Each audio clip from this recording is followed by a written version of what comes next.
Hey guys, good afternoon, good evening, good morning, wherever you guys are. I hope you're having a really great day. Let me know how all of the volume is and the audio and everything else, because I can see that Brian's been doing build streams, which usually means that something has changed, whether that be a setting or whether that be the music volume or something. Brian likes to tweak, and I like to keep things the same. So, if there is an issue, I apologise. A real big boss, you asked if you got first. I'm really sorry, but you didn't. Karcher got first by replying 666 to my test messages to make sure that everything was displaying on the screen correctly earlier on. So Karcher gets first. A real big boss is here as well. Zui was here as well. He put 777. I did see that, but it's not on my screen right now. Max Surfy, the legend that is Cat Refined Man. Looking so good. I really can't wait for that one. So Max Effie, thank you very much for joining the stream. Jay's here as well. Yoni Wolf, Russ too says thermal. Oh baby, yes man, we are building the thermal today. So big props to Wilbur and Rama for shipping this over to me. I bought it back in the group buy in August last year, I think. So yeah, we'll talk about that in a bit. I'll share my thoughts on the board and we'll get the build done. Rabbit Sensei is here as well. Very nice. Ooh, very nice. Wave Depth, thank you very much for the resub × 3. And Octagon as well with the resub for 12 months, a whole year, man. You are one in Top Clack years, so thank you very much for that. Unicorn 855 as well says meow meow. Porcupine is here as well. It says, oh, well, hello there. Nathan Alphaman's in chat as well, quoting J-02. I actually have two J-02s. I have two personal ones, as well as the prototype, which is just up there. So I have 3 boards in total. And I actually want to show both of them because I want to talk about both for different reasons. The grey, and if you've been keeping up with the reasons on the grey, you'll already know. If not, I'll touch on that. And also the white limited edition as well. Who else is here? We've also got Jolt Caps. Hey Baron, good to see you, man. Who else? We've got Depleted Vespine, Acidic Pure. Max Effie is a little wave. I like that. Wave Depth, thank you very much for that. Tier 1 sub again for 3 months, if I can get my words out. Visionaries here as well. Space Cables. Hey man, how you doing? Glad to see you. Wait, does the camera keep flickering? Is that me, or does the camera keep flickering on here? I don't know what that's all about. But either way, glad you're here. Dude, the beard is Rick Grimes level. Dude, the beard is so big these days. Like, it's so huge. I can't even show you. It's just massive. You can actually see here, though, there's a line in my beard where all the hairs go curly, just here. And that's where my mask sits. When I wear my mask out and about, my mask sits here and just cuts into the beard. It makes all the hairs go curly. So I have to straighten it, which I didn't do before the stream, but I usually do in the morning. Shave off uses dampener, just shove it inside cases. Yeah, I like that. That's a good one. No flickering. Yeah, I think it's just my version of Streamlabs. It's doing some updates at the minute as well, which always makes me nervous, and it didn't start doing them until about 10 seconds after I went live, which is really frustrating. So I think the flickering might have been that. Mask with beard sucks. Yeah, but hey, I would much rather be safe and wearing a mask than not wearing a mask at all, especially given how it is out there, guys. Wear your masks. It does make things safer. It makes things safer for you, and it makes things safer for other people near you as well. So I would recommend wearing a mask if you can, even if it has to go around a beard. So yeah, you can actually see all the grey hairs coming through my tash today because I've just shaved and kind of trimmed all around this edge so it's not going into my mouth. The joy of beards, right? And all my greys are showing through now, but hey, it's fine. Thomas C says, I'm going nuts waiting for thermal EO87 and KBD8X. Nothing shipped as yet. I want to build something. Hi, by the way. Well, hi. Thanks for joining the stream. Yeah, the EO87 actually looks really good. I'm kind of regretting not buying one myself right now. The KBD8X I think I've got original round 1, which is just in the warehouse somewhere. But I haven't tried any of the newer ones. But the thermal, we'll see how that goes today. And the EO87 looks really good. Yeah, I'm kind of impressed by how nice that board actually looks. Dan, one of the UK mods, has one. He has Yuri on it, GMK Yuri. It looks pretty good. Joe H from Crafted Cable says, another Sunday, another chilled build stream, can't wait. Yes, I missed last Sunday and I do apologise for that. The reason why I didn't do a build stream last Sunday, wait, Have I got my days right? Yeah, last Sunday was because it's the wife's birthday last week, so I was taking like 4 or 5 days off, not doing any warehouse work, which didn't happen. I ended up doing it anyway. Not doing any day job work, which didn't happen. I ended up doing some anyway. And not doing any streaming, which did happen. I didn't do any streaming for the week, so I did get something to just drop down a little bit. Zombies here as well. He says, evening chaps. Good evening, good sir. Porcupine says, I regret not getting thermal, so this is hard to watch. Man, I'm sorry, dude, but I do know, and I'll tell you why about this later on. I do know they will have extras, and I'll tell you why I know that later on when we start to talk about the board a bit more. Hot Lemon Tea says he's waiting for his Conona or Con1 or Conone. I'm not sure how it's pronounced. Yes, I have a green one coming. I bought a green Conone. I do believe they've all been packed from what I've seen on the Instagram for Kinda Keyboards, but I have no idea when they're shipping. I haven't been keeping up with it. I just happened to see something on Instagram the other day. Joe says, anyone check out on a Saturn 60? I haven't bought one, but I'm kind of tempted to. I don't know if it's going to sell out or not. Like, it's a really interesting board. I like the handle on the back. It reminds me of the old Hyper 7 days with really, kind of kooky cases and things like that. It reminds me of some of the kind of out there projects. I'd kind of like one. I don't know. We'll see. It depends on whether it sells out quickly or not, or whether Candy Key still has one after payday next week. If they do, maybe I'll grab one. Jay Sint is here as well. He says, good evening. So good evening, man. Thank you very much for joining. Any extras for thermal or handful? I don't know numbers. I just know that there are some, and I can tell you why I know that as we get into the build later on.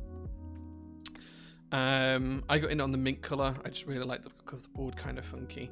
For the Saturn, yeah, I don't know what color I'd go for, but it does look kind of interesting.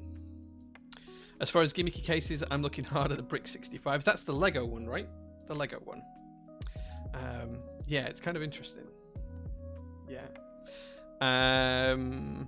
Unicorn says, and back. Bard says, CF plate for thermal when? I don't think the plate files have been released, because I was originally going to put a WT60D PCB in mine and make it ISO.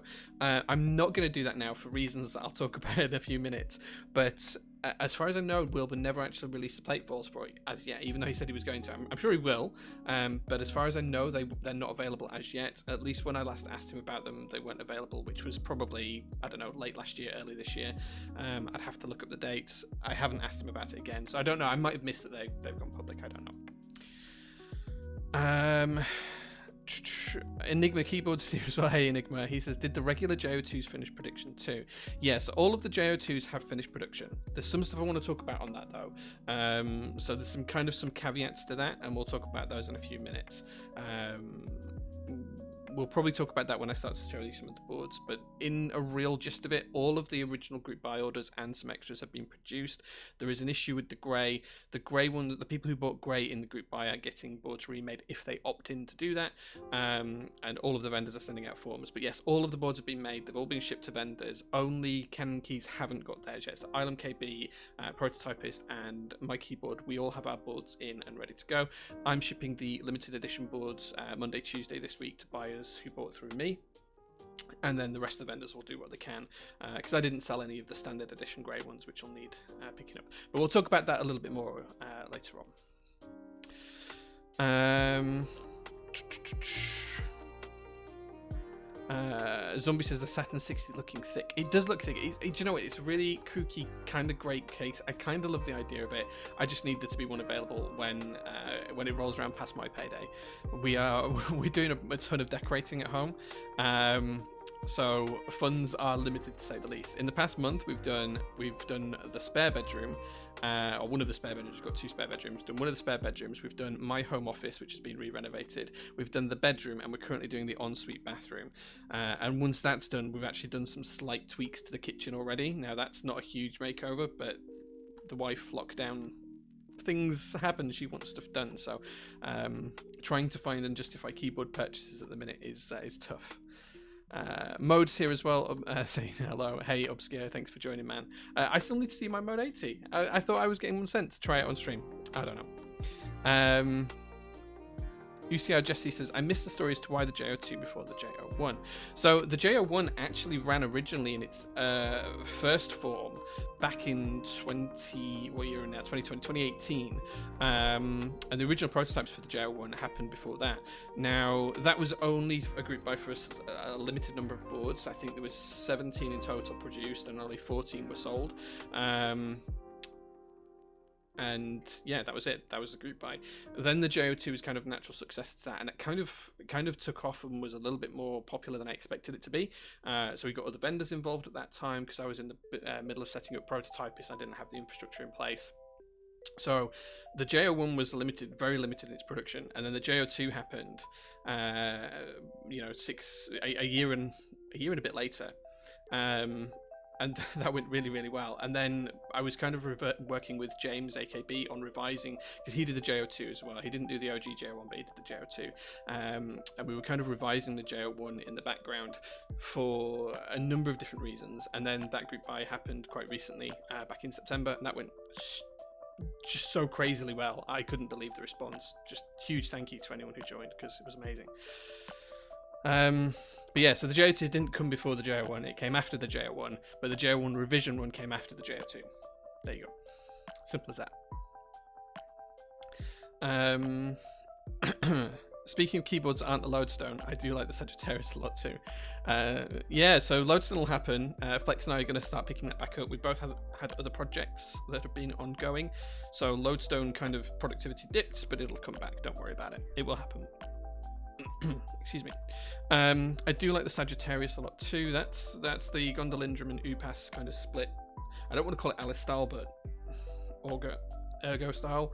I actually preferred the original revision of that. I know they've changed the case design slightly since then.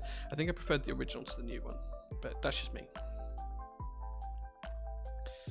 Okay. The -1 needs to come with a desk then, though. Fair enough. So this is the J-01 Rev 2. It's the Rev 1. So J-01 Revision 1, because we've made the first revision. So there we go. Yes. Excited for my Rev 1 LE. Nice. Glad you got one, Silly Pairs. Very few of them, and so many people went in for the raffle on those. So crazy. Yeah. The naming conventions get a little bit complex. Maybe I should lay them all out on a website, on a page, and just show them in order of development, because there is the J03 and the J0.4 in development as well, although the J0.4 may not happen now for a number of reasons, but we shall see. We shall see. Okay, so I've talked for like 15 minutes now. My throat's getting really dry. Okay, should we flip over cameras and then take a look at the thermal? And then once we've built the thermal, then we'll take a look at the J-02s towards the end of the stream, because I have got 2 J-02s to show you and I want to talk about those. So let's flip over the cameras. There we go. So you should now be able to see me up in the top corner and my fat chubby fingers on the desk. So first of all, stabilizers. Today we're going to be using Durock Smoky Grey stabilizers, lubed with Crytox 205 Grade 2. That's going to be the standard that we do. This is like when George Costanza was a hand model. Man, my hands could not be a model's. Like, my fingers are just so chunky, and my hand, like, I've got these huge square palms, and then just tiny little stubby fingers. Like my fingers are not even the size of my palms. Like, significantly off the size of my palms. It's crazy. Like, yeah, like there. Like, I've just got short stubby fingers. Anyway, it's a thing. I'm already a good way through my Ben & Jerry's tub. Oh, I could just eat some ice cream. Man, I could eat some ice cream. Which desk mat is this? This is the Constellation mat from the GMK Midnight Rainbow group buy. Oh yeah. Designed, I think it was either by Wendell or Corey from Novel Keys, actually, that came up with this idea. Like, we were talking about it and they came up with some ideas, and this was one of the ideas they had. So I think so. Sausages. I know. Yeah, my fingers are like sausages. Yeah. My ring is actually kind of... It's bigger than what most people expect it to be. And everyone asks me, why do I have a black wedding ring? Well, it's actually gold, as you can see on the inside. It is actually gold. It's just got a layer of like coating on the outside that's black, because I don't like gold coloured things. I like black coloured things. Black glasses, black watch, black ring. So there we go. I don't actually know what ring size I am. Maybe it'll tell me inside. Although it was custom made, so I don't think it will. No, there's nothing on the inside. But there we go. Okay, why grade 2 over grade 0 for the stabs? It's thicker. Simple as that. Me and you are hand twins. Nice, nice. How heavy is the thermal? It's not massively heavy. I'll see if I can dig out some scales. I think I have some. Let me see if I can find them. Because if I have, we can weigh them later on. I do have some. They're actually on the desk. Give me 1 second, guys.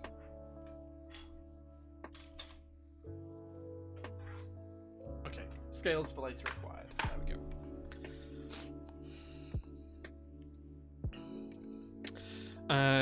Designing a 3D printable stabilizer lube station. I can send you when it's done. Yeah, sure. I'd love to try one. Is that instead of the mode 80?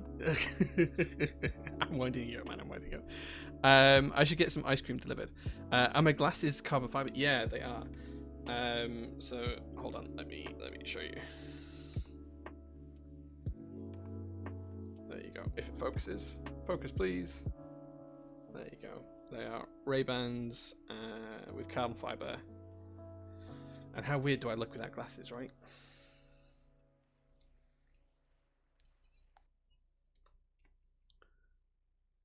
There we go. Okay. Should get some ice cream delivered. Luna, please don't tempt me. Don't tempt me. Only the sides, just the arms. The frames themselves are metal. I believe they're aluminium. So yeah, okay. Anyway, we've talked stabilizers. Let's talk switches. So this board's actually going to get built twice because I intend to use this board a lot. Like, I love the design of this thing so much. So what we're going to do is we're actually going to break in some switches first. These are completely stock Gateron ink switches. These are the last ones that I have been able to find from the very original rounds that Mike sent me when he first got these in hand, that no one even knew what they were. So I've had these for a couple of years now. We're going to break them in for about 2-3 weeks, and I'm going to use the board daily here in the workshop, and then I'm going to desolder it, lube them, and put it all back together. So we are going to break these in. So these are completely unlubed, untreated, unchanged stock V1 Gateron ink switches. So there you go.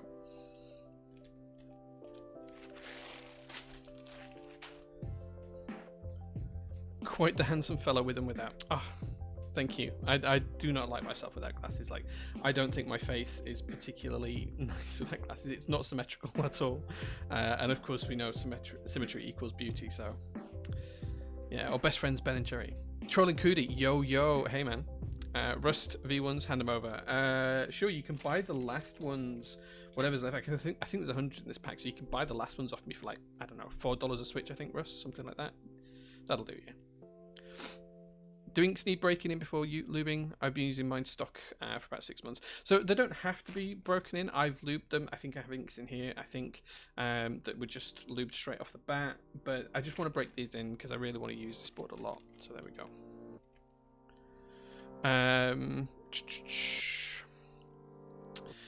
Why don't you break in on a hot swap board? I don't like hot swap boards. I just don't like hot swap PCBs. Like, I just have a thing against them. I just personally don't feel like I've put enough love and care into the board if I don't solder it. I don't know, it's like a mental thing. It's just me. Like, there is nothing wrong with hot swap PCBs, and I can completely understand why people like them, but I'd rather get a different board with a different switch. Ooh, very nice. Thank you very much, Vogon, for the 12 months. A whole year. Happy Top Clack birthday, Vogon. But I'd rather have a different board with different switches than just constantly recycle switches in a board. But that's just me. That's just me. Can you describe the breaking in process in order to do it evenly across all switches? So it depends on how far you want to take it. Like, you can take breaking in as far as you want. What I will do is I will put all of these switches in the board and I will use it excessively for a couple of weeks, and I will probably type somewhere in the region of maybe, I don't know, 500 to 700,000 words in that time. That should give most of the switches plenty of use. Now, theoretically, if I was going to do it properly, I would be switching the switches round and putting the one on E as the most common one and changing it around at set intervals and things like that. In the grand scheme of things, that's not going to make massive difference. The fact that all getting used is going to be fine enough for this. It's my birthday. You can give me that board in the desk. In the desk? I don't think I have a board in the desk. Let's have a look. If I have a keyboard in one of the drawers in the desk, Vogon, I will hold you to that and I will send you one. I have desk mats, but I don't think I have a board in any of these drawers. So, stabilizers, car registration documents. No, sorry, no keyboards, I'm afraid. No keyboards. Tasty, tasty. Thank you very much, Bogan, for the 500 bits. They are very, very tasty. Give him the car registration. No, that's not how it works in the UK. I'd have to sign it over and stuff. Like, him just having the form doesn't do anything. You speak English exceptionally well, Vogon. I know you do. That's enough ice cream. Wow. There you go. Okay, so that's the switches and stabilizers we've talked about. Now let's take a look at the boxes that we have. There's actually 2 boxes for thermal.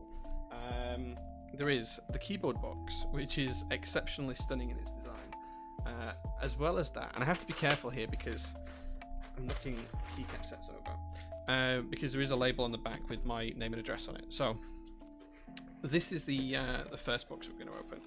And if you did watch my unboxing of this the other week, you'll know what's in here. So the first thing we have is 2 long rubber stripped feet. Really, really nice. As well as that, we also have the Wilbur PCB and Dustboard. The Dustboard's included in here with the extension cable, and of course it has the thermal branding, Wilbur and Rama's logo as well. Gotta love a Wilbur PCB. It's got per key RGB as well, which I won't personally use, but nice to have.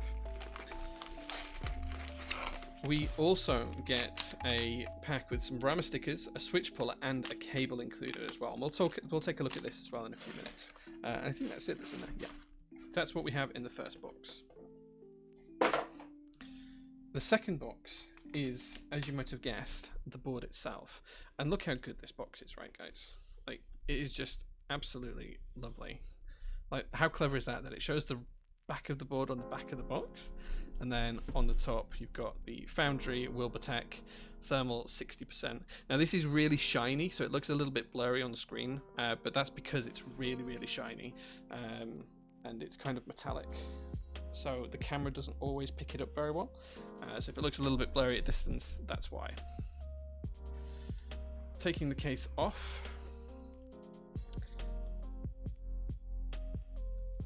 we have 2 things in here. The first thing we have is the plate, and the second thing we have, if I can get it out, is the board. Come on. There we go. Okay, so one thing I want to call out and just show praise to Wilbur's and Rama's service is this is the HHKB version. Now, I ordered the Moon, which this is the Moon version. I ordered the Moon full 60%. I didn't want the corner blockers for HHKB. Now, without me having to reach out, I mentioned this when I unboxed it on stream now, without me having to reach out to Rama or any of Rama's team or Wilbur or anyone, they actually reached out to me and apologized that they'd sent the wrong one. They offered to correct it, send me the right one, and like, I don't want to inconvenience them, so I was more than happy to keep this particular version.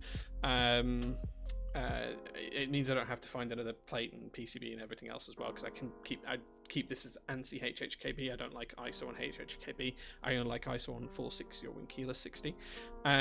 So they were great. They reached out. They were like, we can send you another one. It's completely fine. And I said, no, it's all right. I'm fine. Thanks for reaching out. All of that kind of stuff. It's really kind of them.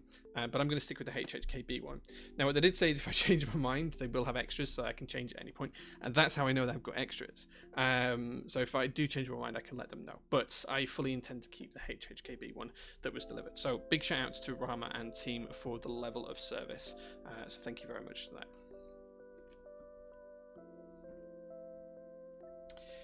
Okay, so I haven't actually opened the plate as yet and looked at this, so this will be my first time seeing it with you guys.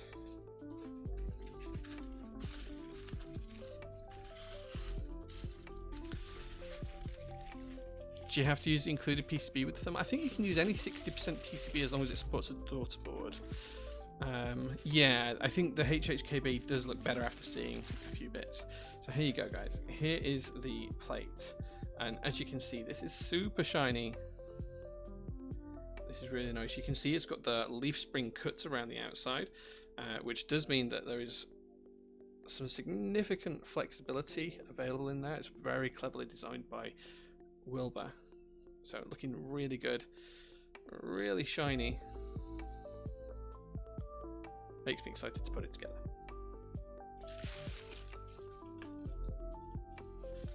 Okay, and then those that you did join the other week, you will have seen me unbox this when I did a different build stream. I can't remember what I built before, but I did show this on stream at the time.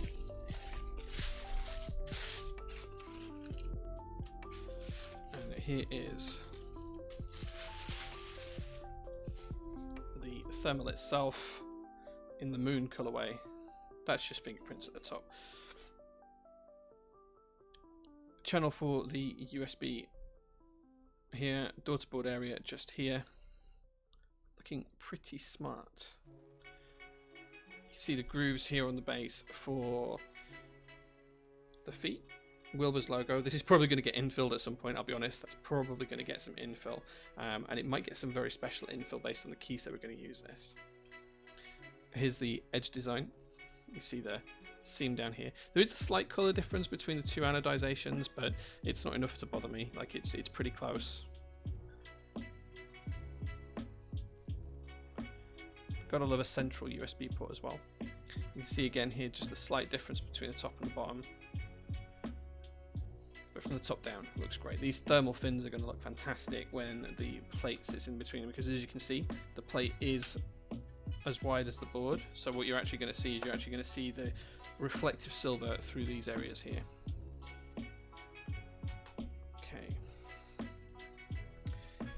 So first things first, let's put these feet in place. How thick is the plate? It's just standard thickness, 1.5mm. Hard? Yeah, I agree. It's really hot.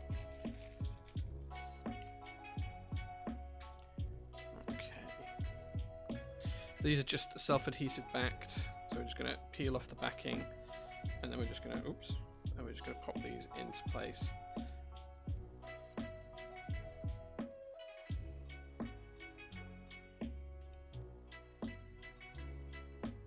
Okay, well, we would do it if it would stop sticking to the case itself. Let's try to do it from the end. There we go.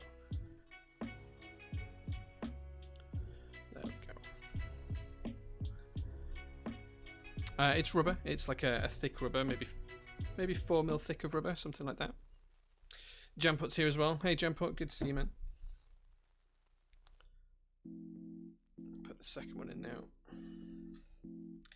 Again, we're just going to start from the end.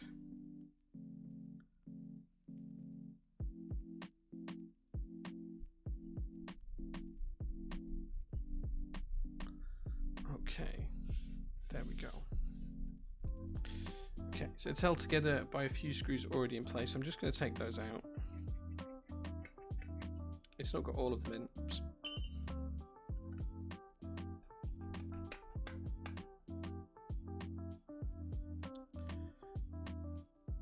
I would be so OCD with. You can't get them wrong. Like, you literally can't get them wrong. They are exactly the right size for the grooves. Like, there is no way to get them wrong. There is no way to not get them straight. There is no way to not get them perfect.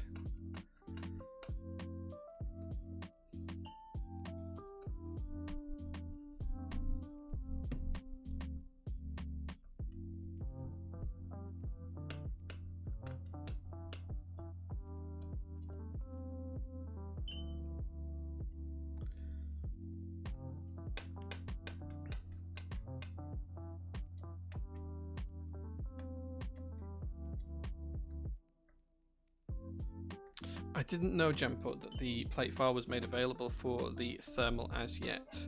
I know I asked Wilbur for it about a year ago, but it wasn't there. Don't use a fancy bowl as a screw tray. I do use the fancy bowl as a screw tray, and it's not a bowl. It's a teacup. This is a Japanese teacup, but it's beautiful, and I want to use it. Fleximan, thank you very much for the very nice 14 months of subs, over a year now. And Oni Grundy as well, thank you very much for the 22 months of subs, nearly a second Top Clack birthday, man. Almost there. Yeah, I didn't think it was available. Yeah, I hadn't seen it come out, but yes, could always get a second build for this particular board should it come to that. Now, the one thing I would say is I don't know where the screws for the daughter board are, so we're going to take a look for those in just 1 second. I'm just going to pop the plate down. I wonder if they're in here.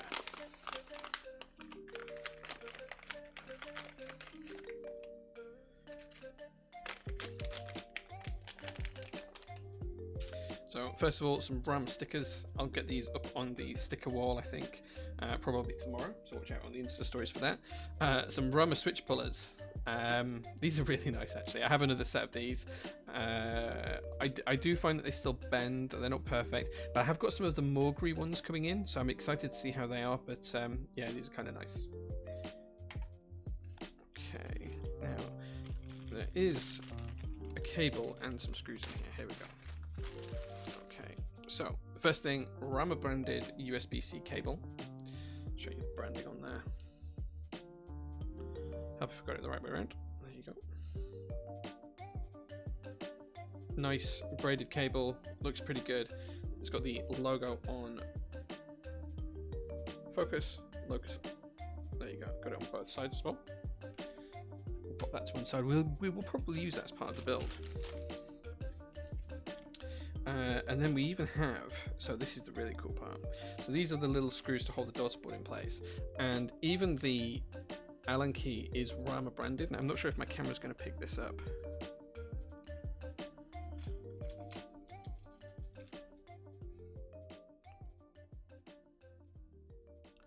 But that is Rama branded. Can you guys kind of see that? There we go.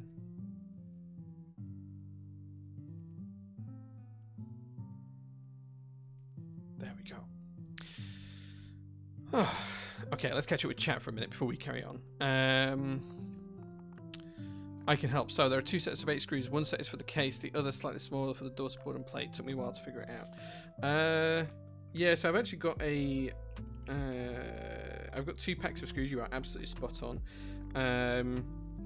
Now the case screws are all here because they came with the case. There's actually 3 packets of screws. There's the screws that came in the board, there's a packet of other screws here, and then there's 2 packets of Rama branded screws. These are Rama branded here, and then there's also these ones which have standoffs as well. So there's actually some mini standoffs in here.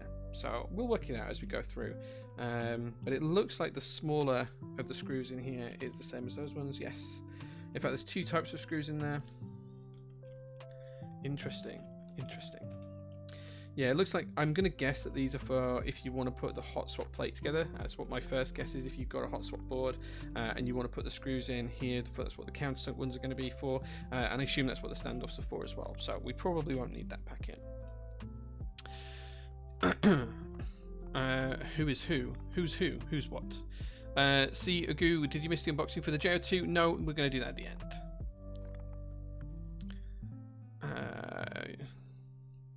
The Rama switch plus something that the green ones don't. It fits in the EFRA high profile boards. Generic green ones don't. Yeah, so the difference is the generic ones like this are IC extractors. They're designed for pulling IC components out of boards. So they have quite wide angled ledges here at the front. You can see that comes from there to there. It's quite long. It's about 4 millimeters. These ones are very much shorter and don't bend as much at this point, but they do bend on here. I've used them before, but as I say, I have bought some of the Morgree ones which were like $80 or something, so hopefully they'll be good. Jumper says, if you're unsure which screws, I just sent some messages, but yeah, I think I've got it worked out. I think these ones are for the, if you want to use the hot swap board, and that's why they've got standoffs with them, and then we've got these ones which will be for the daughter board.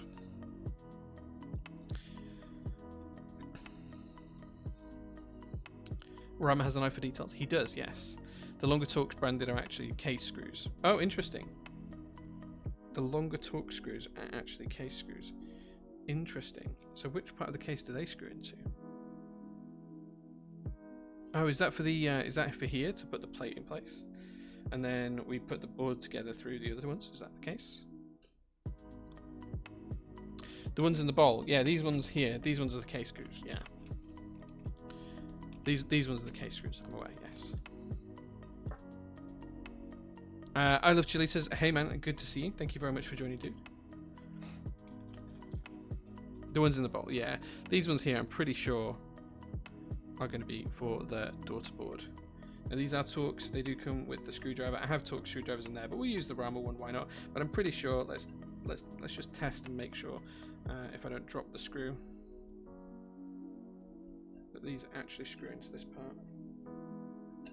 Oops. I can't actually screw it in for some reason. Probably because I'm being an idiot.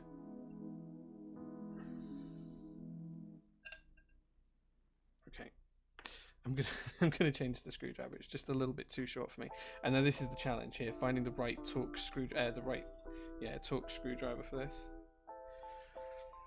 Because I have too many of the damn things. Okay, there we go.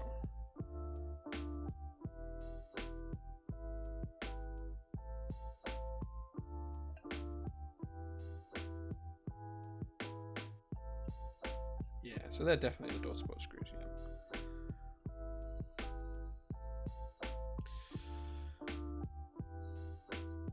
Yeah, M2x4, that's these, yeah. Okay, so let's get the Dustboard installed. And then we can move on to stabilizers and doing the main part of the build. So I'm just going to unplug the Dustboard from the main PCB. And then we're going to install it just in here. The first thing I'm going to do is just pop a screw into the slot.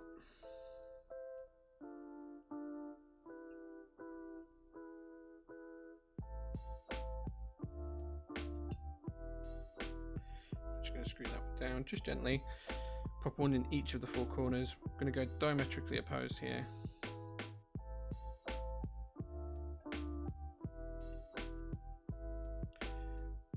Not overly tightening it as yet, just want to make sure it's in the right position.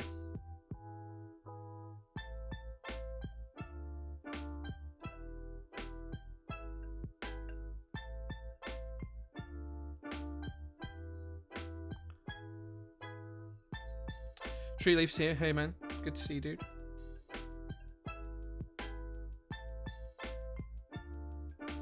Oops.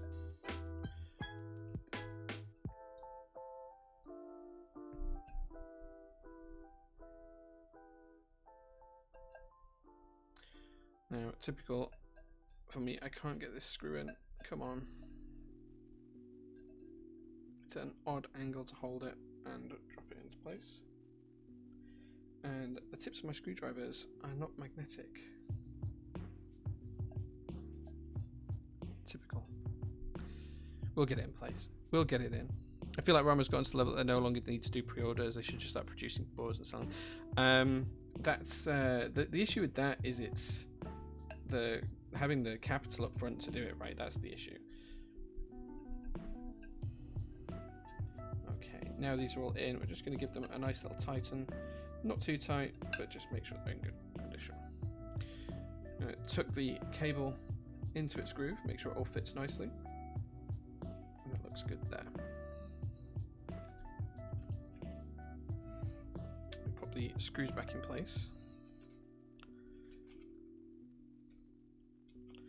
We'll need them again later on. I'm going to take the plate out because we'll need that for the build. And then we'll put the top case back for now.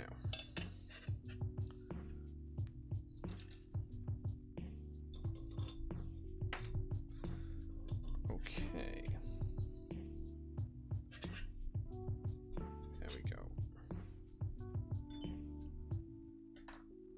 Okay, great. Let's catch up with chat. Thermal looks absolutely lovely. So unique. It is. Yeah, it's nice. Did I get in on Ursa? I do have Ursa, yes. Zui says, what keyset will I be pairing with this board? Do you guys want to see what keyset I'll be going here? Do you guys want to see?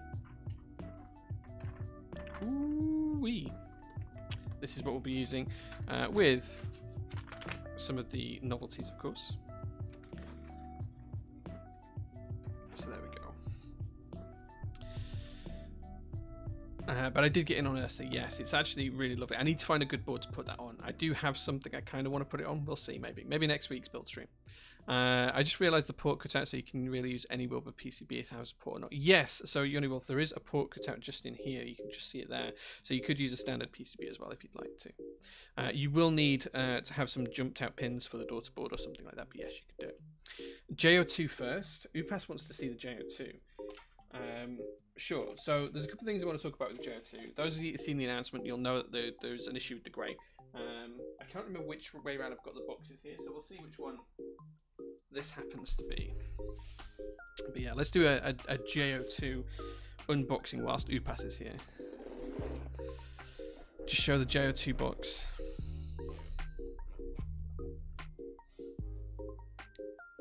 So this is the box that comes in. First of all, little Canon keys logo. Hold on. I'm going to show you these. Let's slow this right down. First of all, how cute are these little Canon keys zip ties? How cute are they? Super cute. Can't wait for mine to arrive and get to QC. Haha, yeah, right. Okay, so if this is the white one, we'll show this. If it's a grey one, we'll talk about the greys as well. Nothing isn't public, but you know, we'll talk about it. So this is the box that comes in, or the hard case that comes in. Of course, it'll come in different box depending on which vendor you get it through, but you have it in one of these. You ready? Yeah, you can't see anything yet. First thing to call out is we've got the gaskets in the top, as well as the PCB that Upas designed, and the daughter board, and of course we've got the cable as well. You get all of that in the top there. In the bottom here, you also get the board. Comes nicely strapped in. It will be nicer wrapped than this. I've actually opened this already myself, so it's not wrapped as nicely as what the group buy ones will be. But you'll notice that it does have the little Canon keys logo on again. Really cute. Attention to detail in unboxing with Jay. Yeah, some things I'll gloss over, other things I'll show you, but like, yeah, it's important to be nice. And Jayos is here as well. Nice to see you. Hey man, good to see you. We need to catch up, man. I'm sorry I haven't responded to the DMs. I will. It's on my list of things to do. I promise. Are you guys ready? Do you guys want to see this? Okay, so this is the grey one.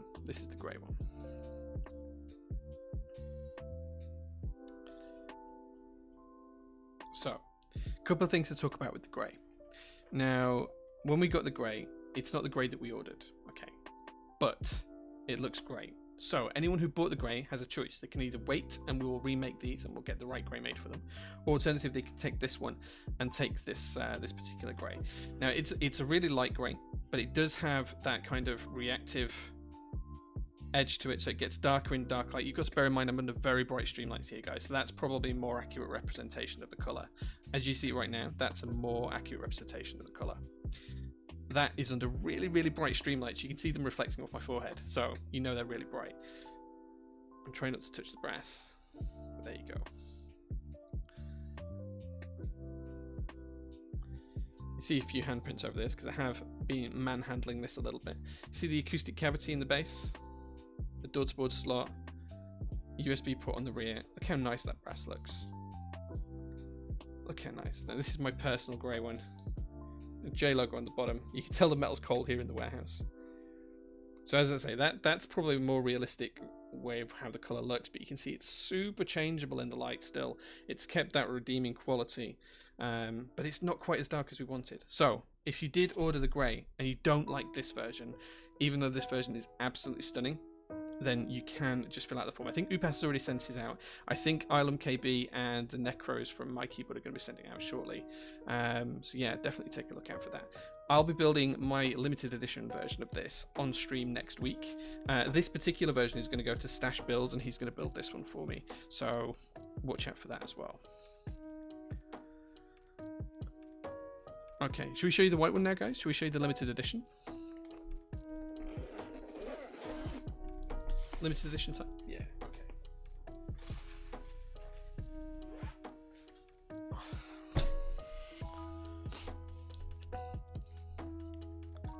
Ah, nice, Upas. Yeah, I thought you'd sent it out. I thought I'd seen an email with it in, so that might have been one of the other group buys I've joined by that I saw it as part of, but yes. So there we go. So here's the limited edition version. Again, same carry case.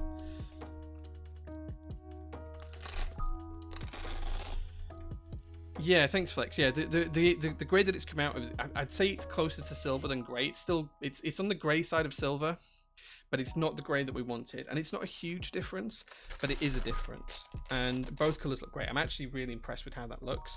So when Upas is ordering the extra grey ones, I'm definitely going to get another one, but I'm going to keep my personal one in the light one and have it in the dark colour as well. So yeah, but this is the limited edition version of the board, and I hope you guys like this.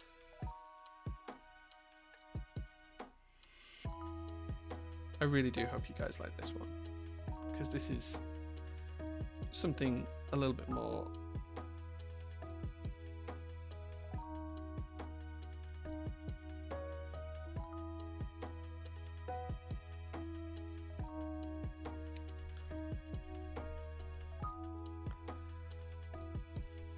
there we go, guys. The white, the copper.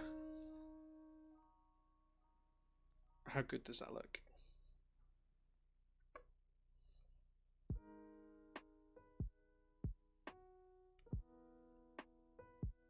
There we go.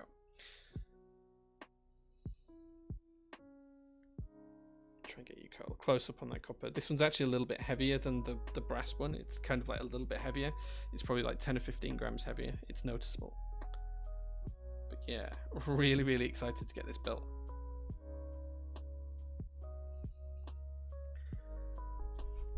Yeah, she's a thing of beauty, and I'm incredibly proud to have these on hand, and I'm incredibly grateful to Upas as well. So Upas, if you're still watching, man, thank you so much for agreeing to run these with me, and for helping with the group buy and everything else. Whilst I prototyped them, Upas did the rest of the work. He did all of the legwork. He sorted it all out, manufacturers, got me additional prototypes made, you name it, he's the man. So thank you very much, Upas, for sorting it out. But I was almost in tears when these arrived and I was opening them up. I was so happy with how this came out, like unbelievably happy. And anyone who bought a limited edition through me, which I think was 8 boards or something, they're all going out on Monday, Tuesday of this week. As soon as the DHL man can come and collect them, they're going out. So because I am limited to 50 kilograms per day of shipments at the minute, and I'm way over that with the packages that are ready to go. So they'll be on one of the 2 days.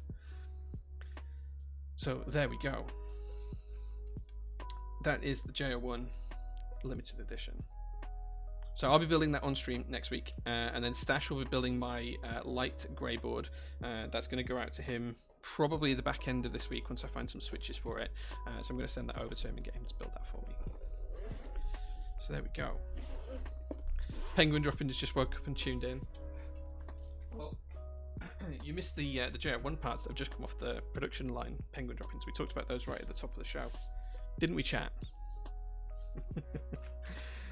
I'm joking. We didn't. I have got some pictures of stuff off the production line for J-01 though, and it's looking pretty good. So they should be with me in the next couple of days because we've made some slight tiny tweaks. So they should be with me later next week. Okay, let's catch up with chat. Karch says oof. Treeleaf says whoa. Immortal Bard says this feels naughty. And Jess says this looks very clean. Shows that butt. Yeah, I showed you right. Yeah. Copper accents look so stunning. Yeah, it looks so great. Looks so great. Flexman says so nice. Thanks, man. Thank you. Not safe for work. It is a little bit. I was shouting what? Sorry, Penguin Droppers. There are some pictures, so I will have, as soon as the parts come in, I will share them as I do everything. Watch on the Insta stories, watch on the Discord. I will share pictures of stuff that comes out of production for the J-01. Absolutely. Okay, right now time to get back to building the thermal. We've had enough distractions for one stream. First thing we're going to do is we are going to put our stabilizers in. So for this particular one, I'm going to go full HKB layout. So we're going to do split backspace, we're going to do ANSI enter, and then we're going to do full left shift. It's not how I would usually build a board, but it's how we're going to build this one. When would J-02s be available again? So there will be some limited extras. I don't know numbers, that's all up to the vendors themselves, but there will be some limited extras available. So yeah, definitely take a look at those. It's because it's HHKB jump on. We've got to go ANSI. We've got to go NSI. So there will be some available extras. I don't have any extras whatsoever. I literally just did the limited editions for or some of the limited editions around the world. I bought my personal boards, and that was it. The rest of it was handled by the vendors, so it will be entirely up to the vendors as and when they have extras and what extras they want to do. And it's slightly complicated by the fact that we're having the grey ones remade, because we need to know numbers of the grey ones before we can do that. So yes, it's going to happen. Mil-max it to be ISO. No, like, if I really wanted to, I can wait until the plate file gets released, and I can have a plate file made in a different material or whatever I want, and then at the same time I can have buy one of Wilbur's WT60D PCBs that does support full ISO, and I could have a full ISO version. But what I'm more likely to do is do that when I buy an extra thermal as well. So I actually kind of want to buy a thermal in one of the other colours when they have an extra sale, and get the full 60 at that point and go with that. So this one is going to be ANSI. Yeah, this one's going to be ANSI because it's going to be pure HHKB. So yes. Or stick to anti-gang. Russ, don't be so silly. Don't be so silly, man. Okay, so I need to make sure actually that we have a 7U wire, because that's 6.25. Let me just find a 7U wire out, guys. I'm sure I have some somewhere. Is there a 7U in there? Yes, there's a 7U.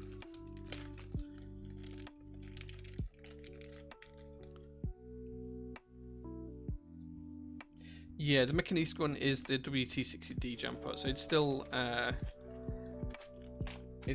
Wilbur, but it fits perfectly. Charging cable over. There we go. Okay.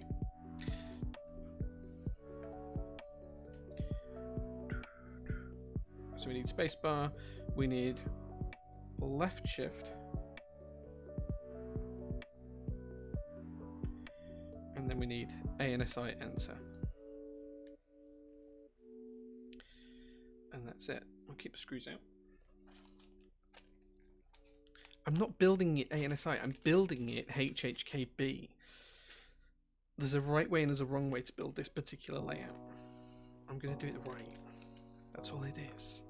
It's not me doing ANSI, guys. I'm just building it HHKB, alright? Just chill out. It's fine. I have other boards that are HHKB. Look, like, let me prove this to you.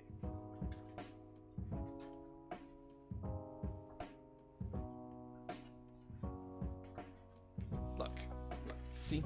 This is not the first time I've done this. This is not the first time I've done this. This is not a unique experience. I have other boards in my rotation that have an ANSI enter because they're HHKB. So you can all apologise by sending flowers. There we go. Jay has been venting. Imposter. There we go. Oh, Penguin, you make me laugh so much sometimes. 6U HHKB is better than MX 7U HHKB. Jimpo, I actually agree. I actually do agree on that. Wilbur did a great job on the design. He's a fantastic designer. Right, okay. Before we start getting into the pros and cons of HHKB and ANSI and ISO, let's forget that layout's dividers, and let's pretend that it doesn't matter what layout you use. Okay, so I'm going to get my brush and my lube ready.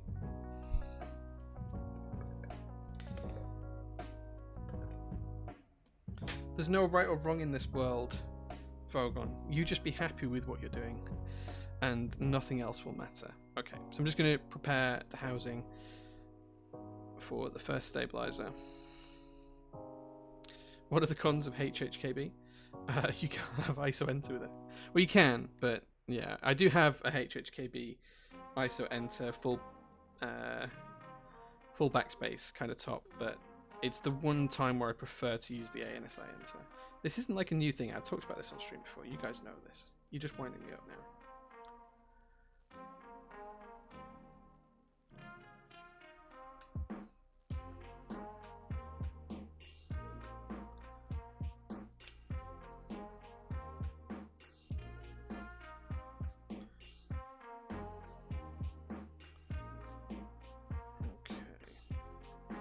This is 205 G2 that we're putting on here, which is nice and thick.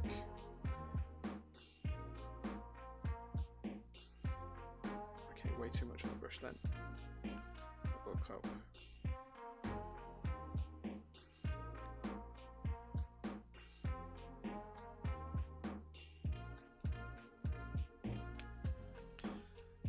Okay, there we go. Your lube looks like curdled milk. So do you, Bruce. So do you, Bruce. I assume you meant that as a compliment.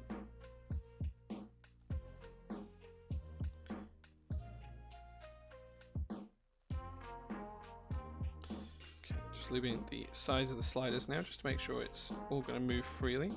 Don't need to put too much lube on here. On Durex stabilizers, they're pretty smooth already.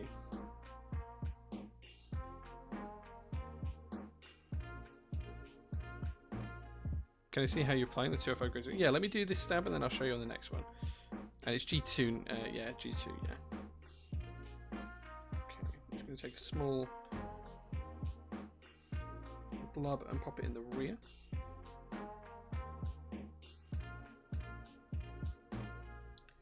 Of each stabilizer, it's way too much. Still too much, but we won't put it all in.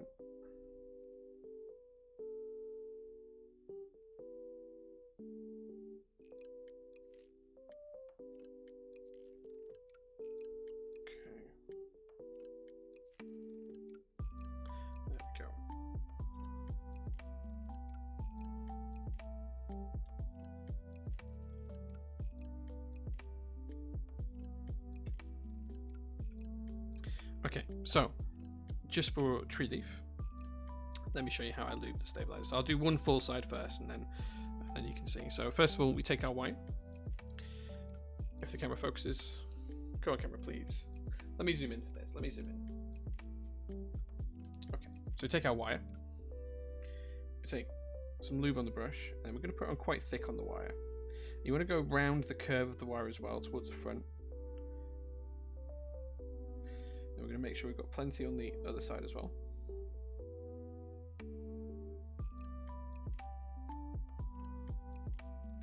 And then we're going to take our housing and we're going to push it in to the bottom hole inside the insert, and then we're going to click it into the front. And you can see it moves nicely. What we're then going to do is we're going to make sure we've got a very, very small amount of lube on the brush.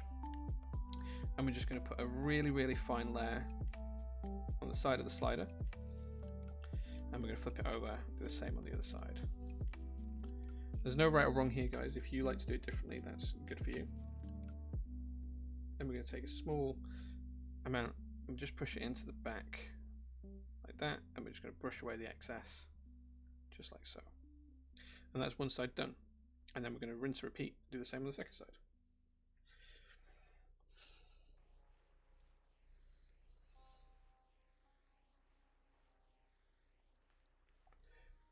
There's no right or wrong when it comes to stabilizers. Like, everyone likes something slightly different, so just keep practicing until you find what you like. Like, what works for me might not work for you.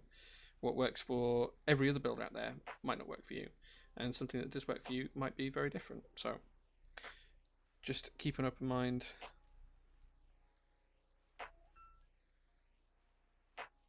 And see how you get on.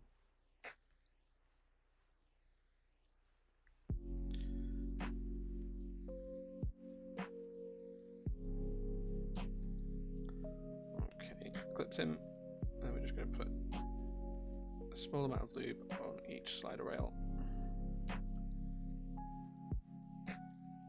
and then a small blob into the rear, brush away the excess, and then we're done. That's going to go in for the ANSI enter.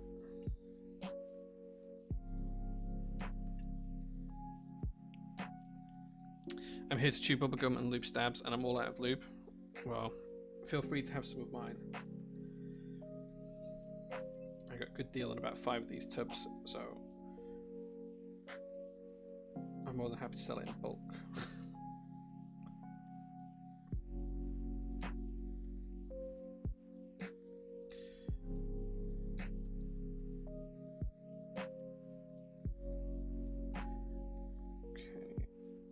This is going to be our last stabilizer, because this board doesn't need all of them.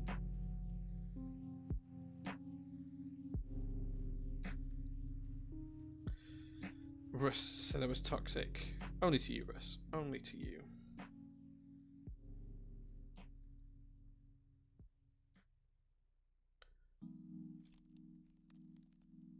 in before I get people telling me that this lube is non-genuine or something like that. On a serious note, Satisfaction 75 R2 newsletter. Nice. I heard that you could have stabs pop out due to too much lubing on the wire. Do you think that's the thing? I don't know. I very rarely have stabs pop out on any boards. I think it comes from when people force the stabilizer into the clip part of the housing and it becomes weaker. And that does happen more often with Durock stabs than with any others. Like, the front clip is not the best. It's kind of not the most robust. And I think what happens is sometimes people just force it. So what I'm talking about here is this part. So when I'm going to click this into the front of the housing here, a lot of people don't do it the proper way, which is where you push it here and you put it at an angle and then you bend it down into place. Hold on, I'm struggling now because I've got lube on my thumb. Hold on, there we go. And you click it into place down like that. A lot of people will force it and they'll push it down just naturally. They'll just kind of like snap it downwards, and it just weakens this front part a little bit. That's one thing I have seen happen, but I've only got one board that ever had a stab that pops out on it.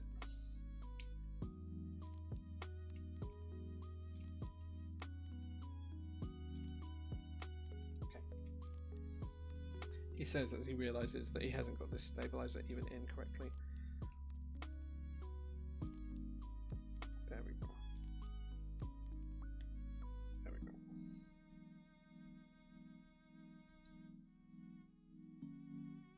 Okay, pop the lube to one side.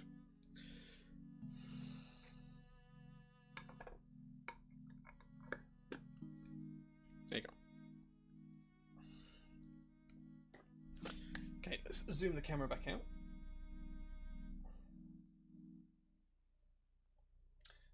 Yes, you could buy the new ones, Russ. I don't have any of the new ones as yet, but I'll probably get some at some point.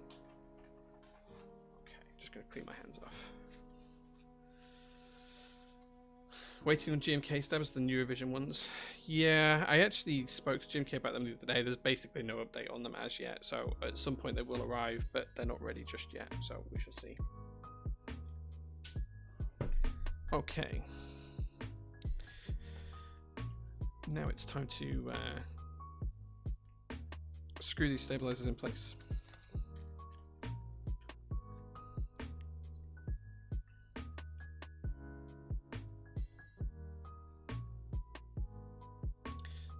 As always guys, when you're screwing these in, you don't want to go too tight. You're not trying to damage the PCB, so don't go over tight. You just want to tighten them until you feel a little bit of resistance, and then give it maybe a quarter turn more.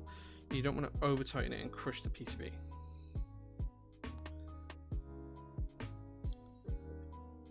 Apparently they'll show in Q1. They said that this time last year as well, Russ. I don't know is the honest answer. But I did speak to GMK about it and they said they couldn't share anything more just yet.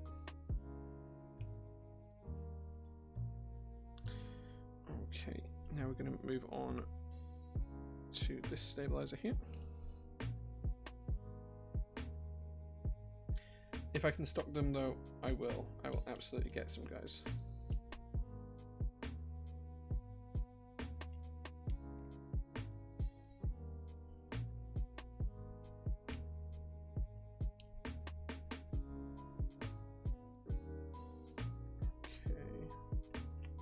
Whoops.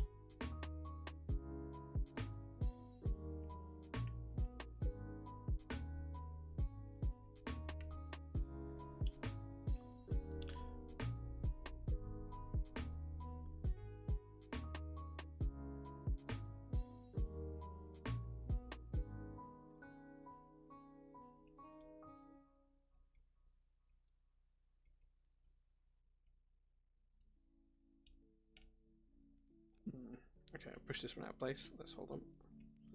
There we go.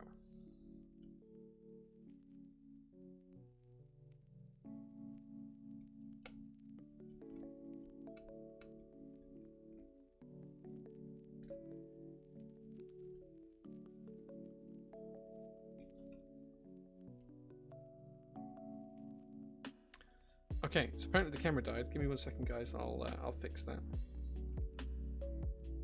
Not quite sure why that's the case. It is really warm in here. Give me 1 second, guys. Let me fix the camera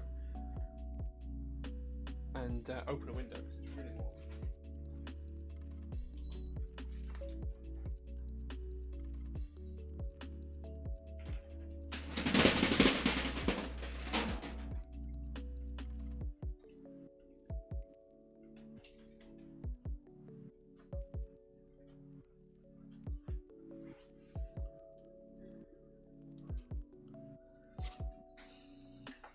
hang on. The camera just overheated because it's really warm in here. It's about 35 degrees in here right now.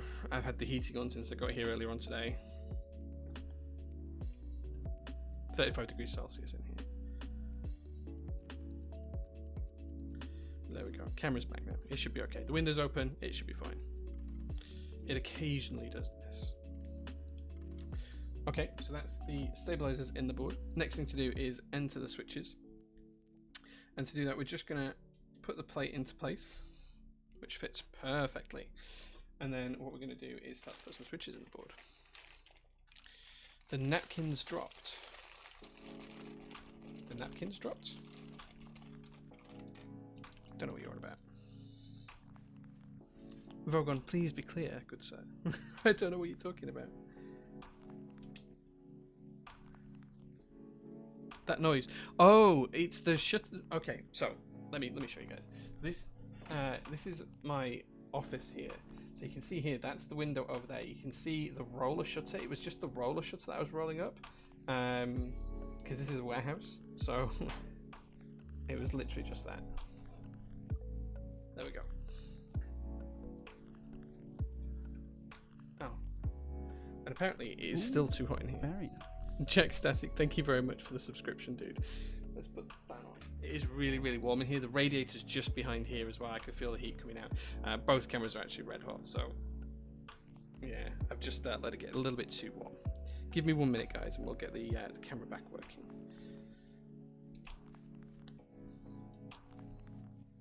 I should not have let it get too warm in here. But I'll turn the camera back on in a second. Let's give it 30 seconds and then we'll turn it back on. Give it a few seconds to cool down. Because I know what will happen. The camera's going to go the other way in a minute. It's going to freeze because it's too cold in here. Because it will get really, really cold in here really quickly with the window open. It's not a warm day outside right now. Minus temperatures in extreme. Yeah, it happens. Okay. I mean, I can feel the heat coming off the camera, so it's not unsurprising that it's done this. Especially when I've had the temperature on for so long. In fact, the other thing that the camera's probably does, it probably changed its setting as well. There are a couple of settings on there that you can kind of tweak how it reacts to heat and sensitivity to it, and I suspect that has also changed. That switch didn't want to go in. Need to put umbrella to block the heat from the lights on the camera. It's not the lights anymore, Geo. So the lights aren't above the camera. The lights are actually to the side. It's actually the fact that I had the radiator on because it's freezing cold here today, and I've been feeling cold all day. So I put the radiator on to make it warm, and then it was getting really, really warm, and I didn't turn the radiator off. So we're going HHKB. So yes, we can put a switch in here.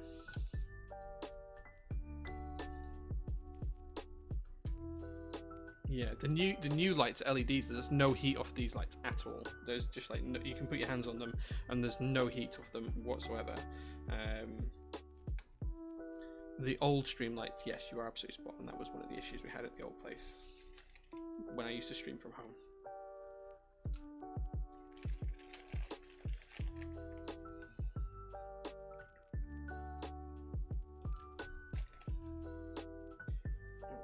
So just pushing the switches in.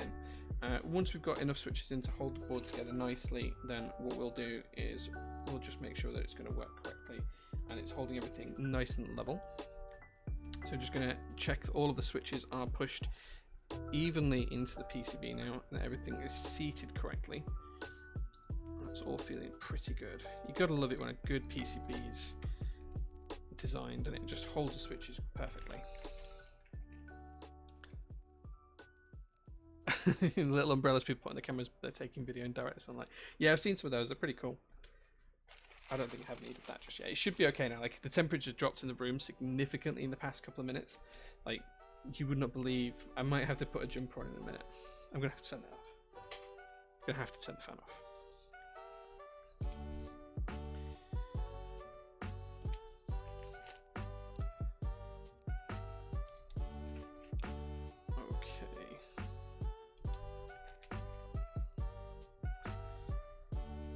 Did you guys also see the Andromeda stream yesterday by the AI03 board by Apiary Gasp? I was very excited for that. Upas, I need to hopefully get a hold of one of them. I'm very excited for that board. Okay, I'm going to go split backspace.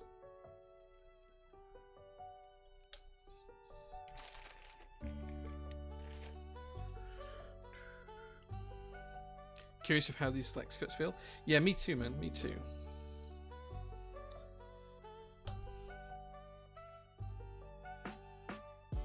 I mean, it's proper leaf spring mount, so it's going to be interesting to see how it is. I assume you mean on the thermal and not on the Andromeda. The Andromeda, I think, could probably lose the flex cuts in the plate and be okay. Oops, is this one here? There we go.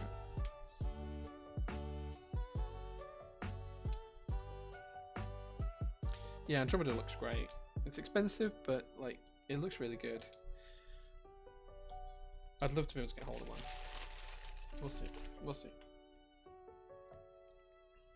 I'm not actually sure when the group buy goes live for that.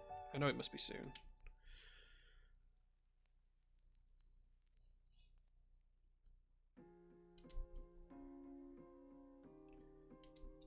Okay.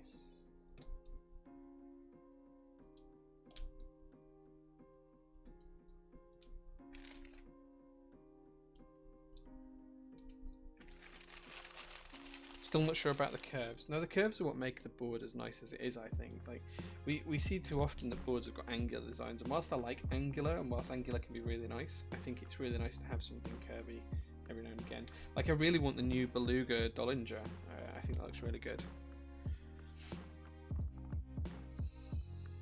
Put some beard oil and forget, then go and type on your keyboard after stroking the beard.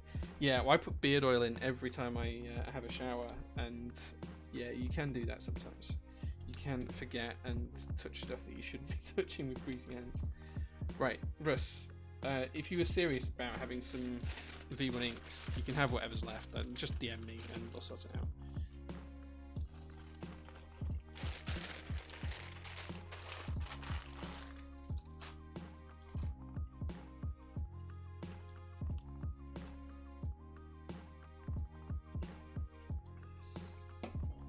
I'm not going to charge you $4 a switch or whatever I claimed earlier on. Don't worry. Okay, so we haven't put switches in here because that's where the HHKB blockers are going to go. If we lay this over the top, you'll see that that now fits and give you a kind of taste of what it's going to look like. So, the next job is for us to solder. And you guys know what that means. It means that now is a time for you guys to type in your questions into chat, tag me with @TopClack and say whatever you want to say. Ask me a question. It can be about anything. It can be about life, the universe. It can be about cars. It can be about my day job. It can be about what I had for dinner, if you like. Just tag @TopClack and ask anything you like. As long as it's Twitch safe, I will try my best to answer it. If it's not Twitch safe, I will try my best to answer it being Twitch safe. Just checking all of the pins now to make sure we've got none that are bent. We do have one switch that's got a bent pin.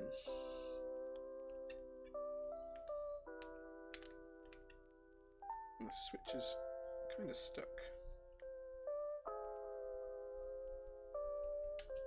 There we go.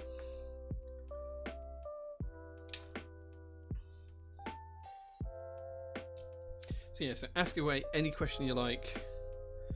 As soon as I start soldering, I'll start to answer them. Just keep it safe where you can. Keep it, you know, safe for work. Let's put it that way. If you wouldn't ask me in the office, don't ask me here. Okay, time to start soldering then. First question says, what beard oil do you use? I actually use different ones. It depends on what. Excuse me. So it depends on what I'm doing. Like if I'm just having like a lazy day around the house, or if I'm having like if there's like something specific that I'm doing, I will probably use different beard oils with different brands. I'll take some pictures and show you, Vogon. I will send you some pictures of what I use.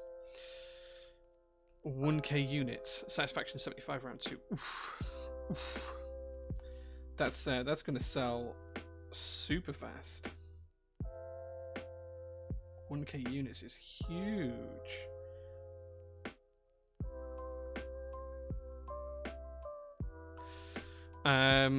What keyboard does my wife type on? Right now she's typing on a J-01 at home because that's what's at the home PC. When she was in the office, she sadly doesn't have a job anymore. She lost a job due to COVID. But when she had a job, she used to use my Zeal Zephyr, again designed by Wilbur. So she used to use the Zephyr.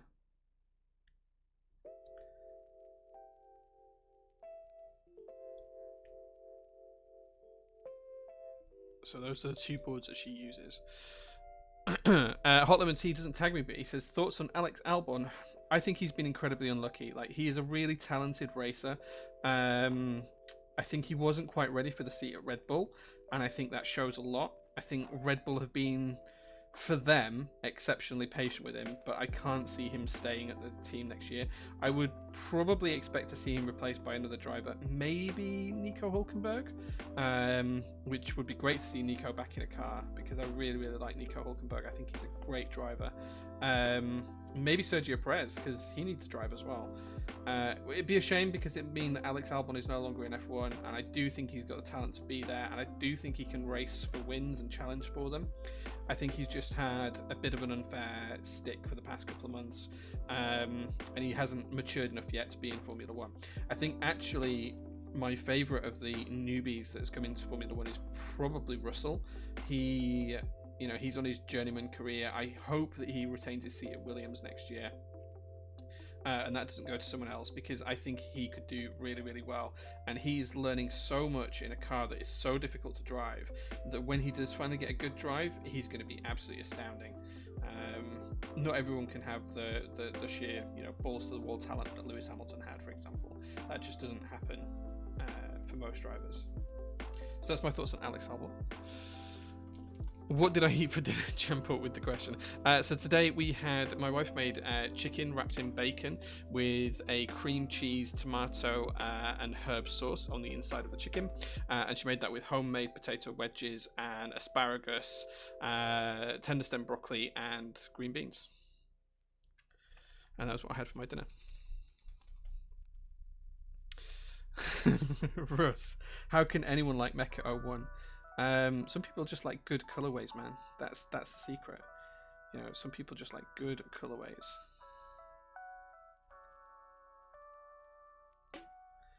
It's not often in this hobby that people are right or wrong, but with Mecha 01, if you like it, you're right. How about that? Tree Lift says thoughts on Quakums. Quakums is great, man. He's my partner. Le Quakems. You can't ask me that, Tree Leaf. Like, he's a great guy. He's just genuinely down to earth. He's really nice. I've worked with him for a long time in keyboard world. Like, we've been working together now for like 2 and a bit years. I actually flew out to Seattle last year to see him and go to the Seattle meetup. Sadly, couldn't do that this year because it didn't happen and COVID and everything else. But yeah, man, Brian's a great guy. He's just very chilled out, very down to earth. He doesn't like to say a bad word about anybody. Jolt Cap says, starting a new job in a week, what tips do you have to make a good impression on my new team? Be open, be honest, share knowledge where you can. Don't talk too much about yourself, but be willing to listen to learn about others. People are always wary of the new guy, and sometimes the easiest way to fit in is to just listen to them and hear about their stories. Don't offer up every detail of your life immediately. Adds a bit of mystery, adds them wanting to get to know you a bit better. Some top tips for getting people to kind of like want to help you as well is ask them for small tiny favors. Can I borrow your pen? Things like that. It reinforces positive stereotypes within people, and if they think they've helped you out, they feel like that you owe them, which means that they'll be more kinder to you and nicer to you, even though all you've done is borrow a pen. Like, simple psychology tricks like that. Just be really open, honest, and nice. Ask small favors here and there. Borrow a pen. Can someone just have a quick look at the work that you've done? That kind of stuff. Don't run before you can walk. Pay attention, and don't forget to dream big, because the bigger your dreams, the more you can achieve in life. +1 for the beard oil questions. I'll take some pictures and I'll share them in the Discord because I can't remember all of the names. Would jump on the S75, but I can't. Ah, sorry, man. Sorry. Discriminate says, would you consider shaving your beard off again? Maybe. Would anyone like to see me shave my beard off again? Like, I have no intentions of doing it right now, but maybe. Like, there'd have to be a good reason for it to happen. Like, it's not. I'm just not gonna do it randomly just because. But if someone has a good enough reason for me to do it, and people would like to see me shave it off, then maybe it can happen. I don't know. Never say never. There'd have to be a good reason, because I'd have to convince the wife, and she really likes the beard.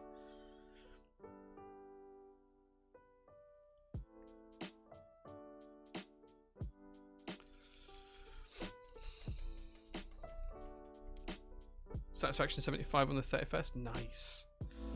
Hulkenberg in Red Bull would be awesome. I pray for that every day. I pray for that every day. As much as I want to see Albon succeed, I really, really fancy that. What do you think the outcome would be with Max alongside Hamilton in Mercedes?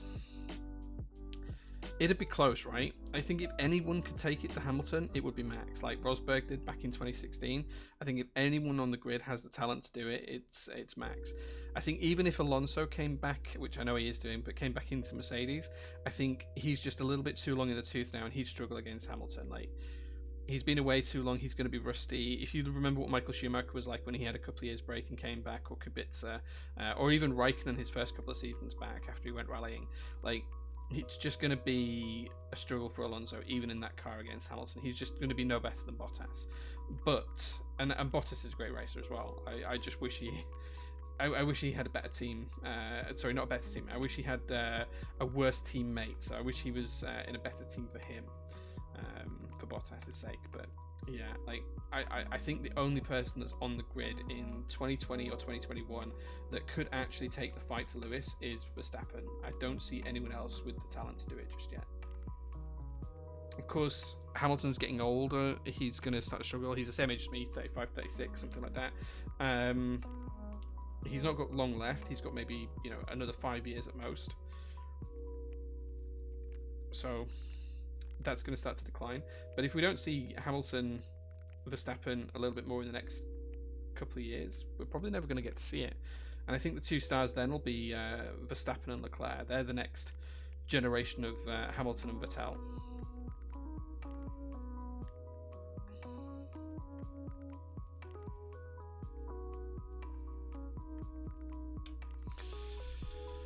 Okay. See, Treely, thanks, man. Heaven Time says, what's your top 3 Grail boards? Oh man, I couldn't answer that question. Like, I already own so many. I'd probably pick from the ones I have. There's very few boards out there that I feel like I need to have. But the answer I give to that question is going to be different every week. Like, I don't have 3 boards that I'm absolutely chasing all the time. I just couldn't give you that answer. I couldn't give you that answer. I think the only one I'd be actively looking for right now is Andromeda, and maybe a TCV3 because I sold mine and I miss having it.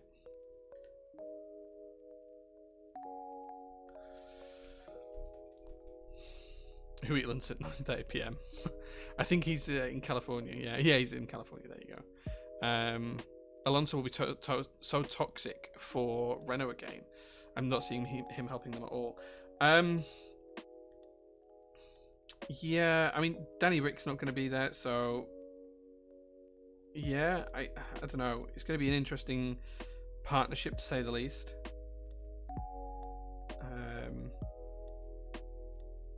Yeah, let's see how it goes. Top Clack, do you play any instruments? I can play a little bit of a few instruments. I can play a little bit of guitar. I can play a little bit of piano. And I can play a little bit of violin and a little bit of drums, but I wouldn't say I could like do anything proficiently. I could never be in a band with the skills that I have, but I can play the odd song here and there, and yeah, I'm alright. Like, I'm not amazing by any shakes, but I'm alright at a few instruments. I did play violin in school for a little bit as well, so I could probably pick that up and play one or two things, but it's not going to be amazing. Like, it's going to sound like a child playing it.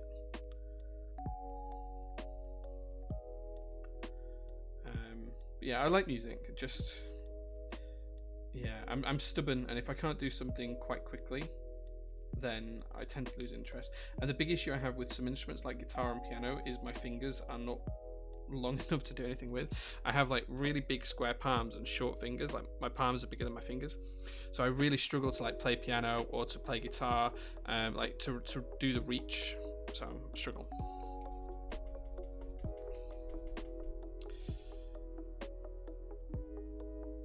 Dalco 959 looks pretty sick. It's not for me, but I like the inspiration behind it. Like old cars, hell yeah.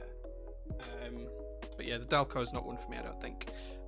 House maybe, which is Lewis's other board, but not for the Dalco. Again, personal preference. I don't know if it's an unpopular opinion in 2020, but Alonso is a joke. Yeah, like he's only coming back to F1 because he's not able. My view is he's only coming back to F1 because he hasn't been able to win IndyCar. I think that's the only reason. Prilasek says, is there something in the keyboard hobby that you haven't yet tried that you would like to try? Yeah, so the new Harter switches from Kono, I'd love to try those out. I can't wait to try those out in a board and see what it's like. Some other aspect of design, I wouldn't class myself as a designer. Like, I've worked on a ton of boards with people, I've worked on a few keycap sets with people, but I wouldn't say that I was a designer. Like that's not a word that I use. I kind of have some desk mats that I've done, that I've drawn up and sorted out, that I'd like to release at some point, but again, I haven't even got past the planning stages for that. But yeah, like there's nothing else out there really that I feel like I have to try. If something new comes out, then great, I will absolutely want to try it, but there's nothing else out there just yet that I do want to try. Thermal was high up on the list, Andromeda's high up on the list. Other than that, I don't know.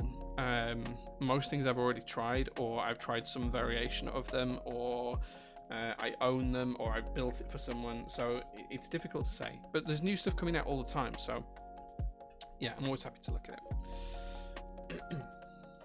Okay, let's get the case put together, and then we can test the board out. So the first thing we need to do is, I believe, screw this to the top case, and I think we need some more of these little screws here, I think.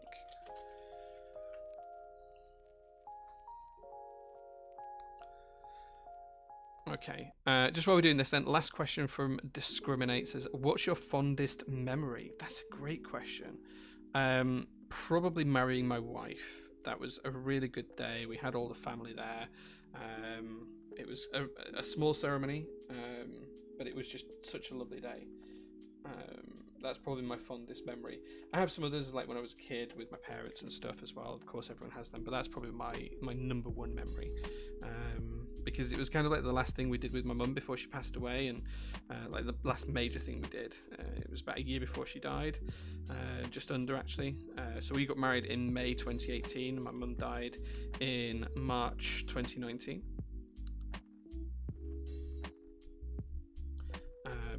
So yeah, that was kind of like the last time that she was well enough to do stuff, and yeah, we had all the family there, and we had all my wife's family there, and it wasn't like a huge ceremony. We didn't have like dozens and dozens of people there. I think there was only like 10 people in total, but my wife's best friend, my best friend, they were there. My brother was there, his partner was there, and it was just like a really nice small thing. We actually eloped. We actually ran off to Gretna Green here in the UK, and got married up there. And we only told people like 10 days before, which is why we kept it really small. So yeah, it was nice. Okay, just gonna plug the Dustboard in. That's so sweet.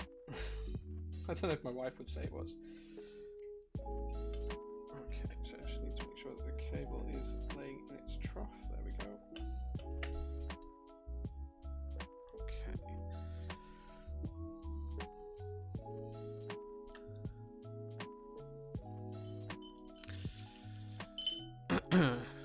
I'm excited to see the drama he creates. Proves how toxic he is. Yeah, like I can imagine him being quite toxic when he gets back to an F1 team. I assume you're talking about how Alonso again here. Porcupine says, "What was your design process for the J-01?" The original J-01, like as I say, I don't class myself as a designer, so my process for the original J-01 was very much a case of draw on pen and paper exactly what I wanted, and then I worked with a designer to turn that into a series of CAD drawings. From there, we had some prototypes produced, and then the small mini group buy happened. But I very much work in pen and paper. Like I haven't taken the time to learn CAD. Like I can do stuff. I could probably make the board in CAD now, but yeah, I prefer to leave that to people who are better than I am, and just be an ideas man. And like the whole mounting system and everything, it was kind of like a way of mounting that hadn't been tried at the time that I came up with. And yeah, pen and paper, turn it into design, prototype. The original actual ideas for the J01 came from a lot of vintage boards. A lot of vintage boards used to have the right-hand macro columns, and that's where they were inspired from. And the pen rail as well, like the Model M and loads of other vintage boards had pen rails because that was the thing back then. So yeah, that's where all the main ideas came from. Yeah. Dual shot, yes, we are about to put dual shot on the board, but first, before we do that, we are going to test the board and make sure it actually works. So let us test. Well, that is a good sign to start off with. I need to find the key codes to turn that off.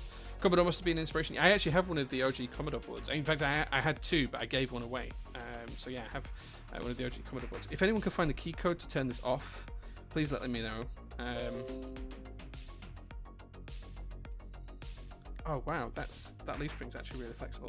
Yeah, if someone can tell me what the key code is to turn the lights off. I'm trying what I think. Oh well, that did my music. Anyway, if someone can find it out for me, that'd be great.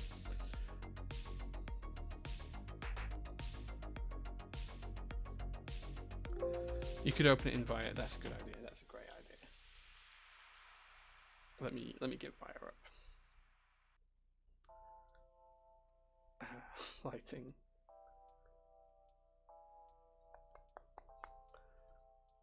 So Via has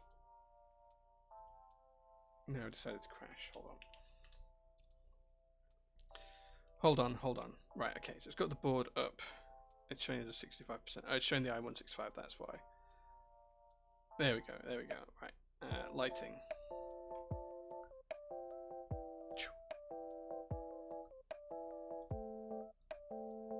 Yeah, there we go. Okay. Thank you for the suggestion to do it in Via. That's taking it away from blinding me. Okay. This will make me better at Fortnite. Yeah, absolutely, much better. Yeah, Pokemon is much better as well at the same time. Okay, great. So, right, let's get Switch Hitter up, and then let's see if the keyboard works. I think it does, but let's just make sure. So you guys should be able to see Switch Hitter on your screens now. Let's go key by key and see what we've got. Okay, so everything's working. I'm not too worried about what they come through as right now. We can fix what they do later on.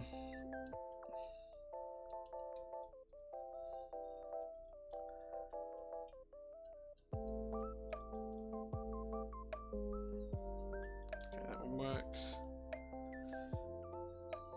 I think that's another Alt key. I think that's working. I think it's just another layer. I can't figure anything out that's doing anything different, but hey, it'll be fine. Okay, I'm pretty sure everything is working there, so I'm really happy with that. Let's get rid of a Switch Hitter. Okay, time to put some keycaps on it. Now, as was mentioned, we are going to go with a GMK Dual Shot for this. We do, of course, have the novelty pack as well. So I'm going to open this because there's a couple of the keys on here that I definitely want to use. The J-Cam did flicker. Yeah, I think the little Logitech Brio is having a hard time today. Okay.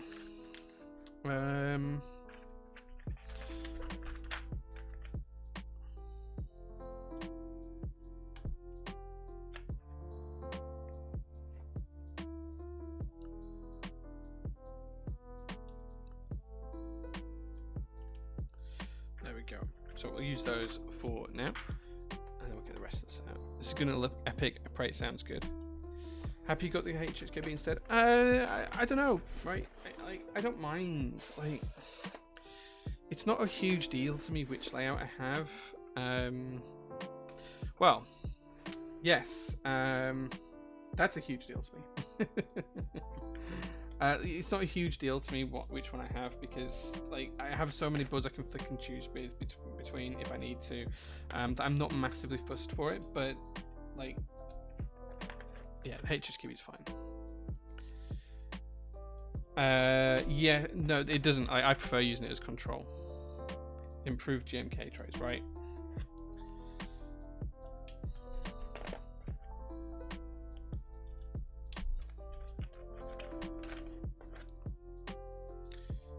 Will you sell it to me? Will I sell what to you, Porcupine?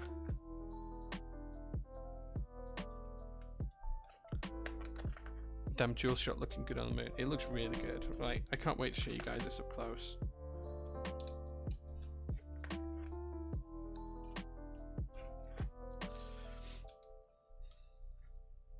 The big issue that we have, though, is that all of these keys are all over the place. This might take me a little bit of time to sort through them.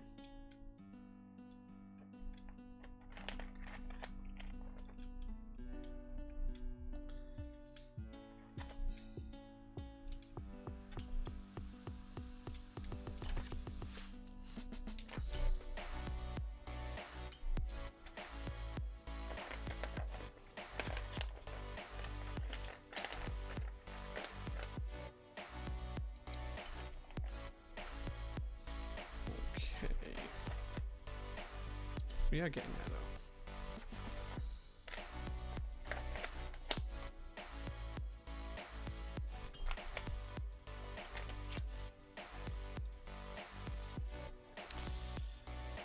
Thermal R2 is coming soon. Nice. I didn't realize the Thermal was getting an R2, but nice. It's good to know.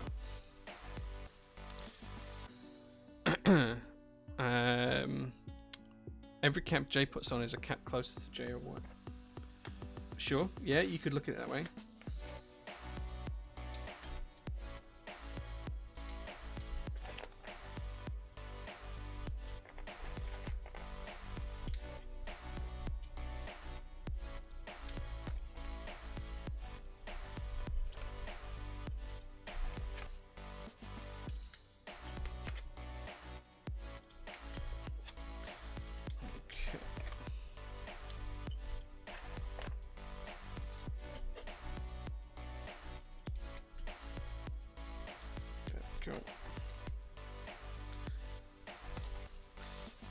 By the way, don't get those trays wet, they go super floppy. I can imagine they do, yeah.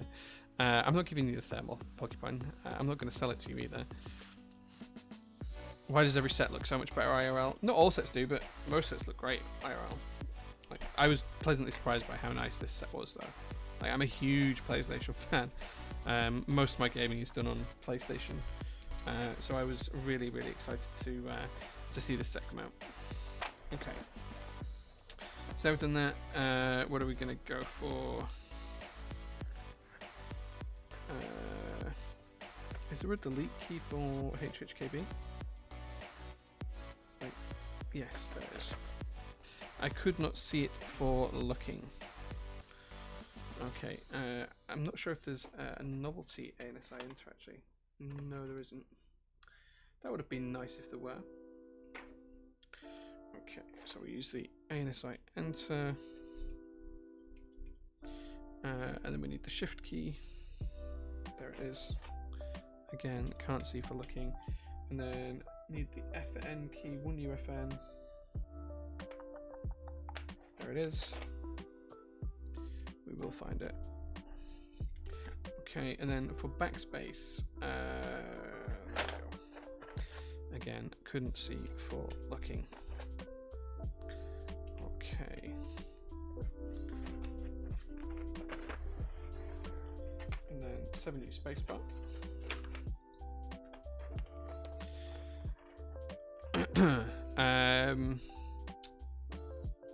This is a perfect set for the board, man. Oh my, the FE iron. Thank you, man. Yeah, that's my FE iron number 13,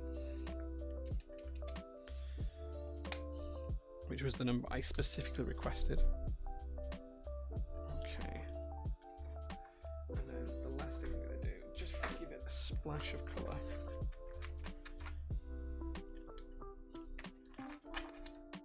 There we go.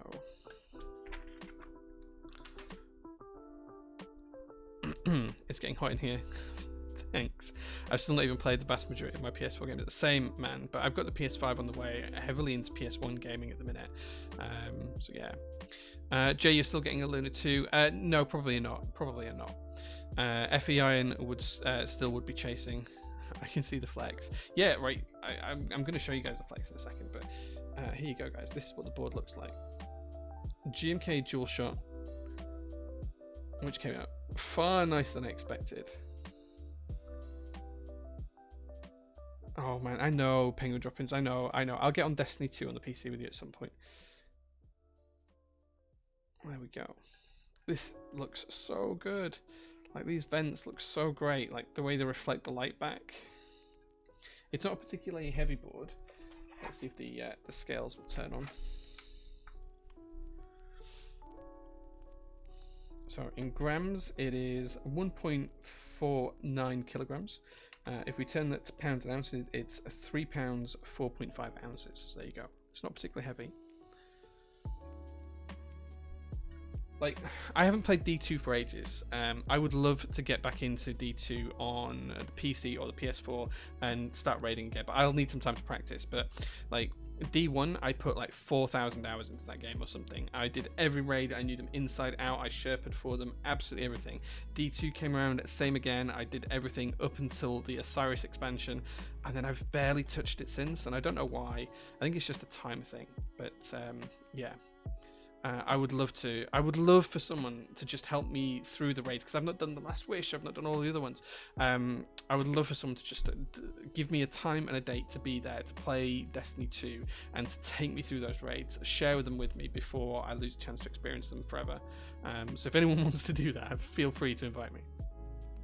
I just haven't done any of the new content. Anything from like the Osiris expansion onwards, I barely touched.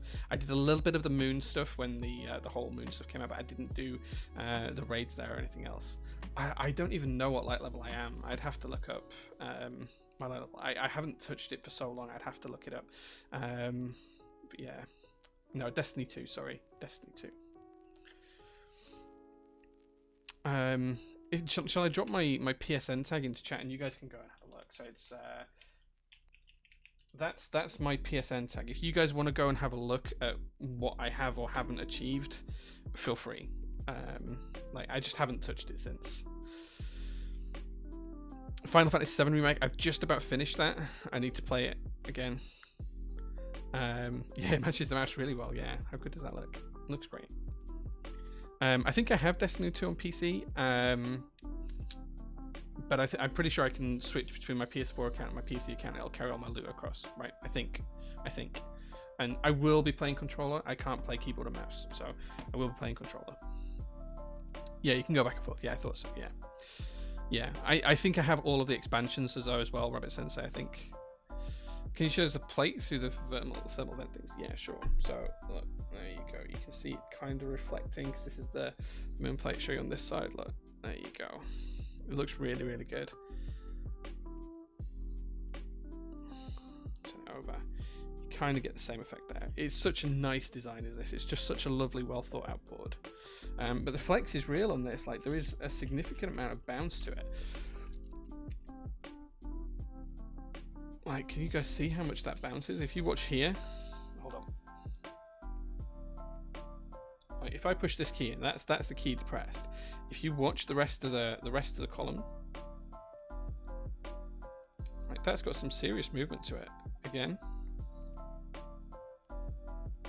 I know this is super inaccurate science-wise, but it's got some movement in there. Now I don't usually like. Now I can if I really force it. I can feel it bottoming out, but we'll see. We'll see. Now we have dual shot. It's a gaming stream. Absolutely, absolutely. Right. Let's pause the music, and let's see what the board sounds like. Like, I'm not a great typist. I know. Everyone will complain about how I type, but let's just see what it sounds like. Take the headphones off as well so I can hear it as well. Bear in mind these are unlubed switches. These aren't broken in yet. These are completely stock, so that might change the sound of it. But yeah, this is aluminium plate.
I have to be honest, guys, for a board that has unlubed switches in, that sounds insanely good. Like, that just sounds so good. Like, can you imagine when this is lubed? It's going to sound really, really good. These are completely unlubed. These are stock switches. These are literally as they came from the factory. They have not been modified. I just put them in to break them in. These are going to be completely lubed. Like, I feel like if I lube these and maybe add a film, this board's going to change completely in sound. Like, I'm really, really impressed with that. Sound is 8 out of 10 for me. Yeah, it's like really good. Like, genuinely for the switches being unlubed, it sounds great. Like, the modifiers won't be quite as sharp when they're lubed, but yeah, the ping on the spacebar is just, I think it's more because it's unlubed, and it's a 7U spacebar, so it's huge. And I do slap it really hard when I'm typing. Unlubed switches are confusing me. Like, these are completely stock. Once these are lubed, this is going to sound amazing. Like, I'm really, really excited for that. Let's put the music back on because I like the music. Yeah. Like, it looks great though. It looks absolutely stunning. Like, this is just beautiful. Like, this is just next level looks. I'm really, really happy with that. Wilbur, if you ever watch this, man, thank you very much for doing this board because this looks great. Like, just some of the clever details, like this cut here, like just here, this line that you can see in this cut, that's actually recessed in. Oh, it's so nice. Like, it's just little tiny things. This line, like, just genuinely lovely. The slope here, great. Yeah, really well designed. Thoroughly a fan of this. Yeah, and it looks great with dual shot. When I'm breaking them in, because I want to break them in before I lube them, it offers a marginal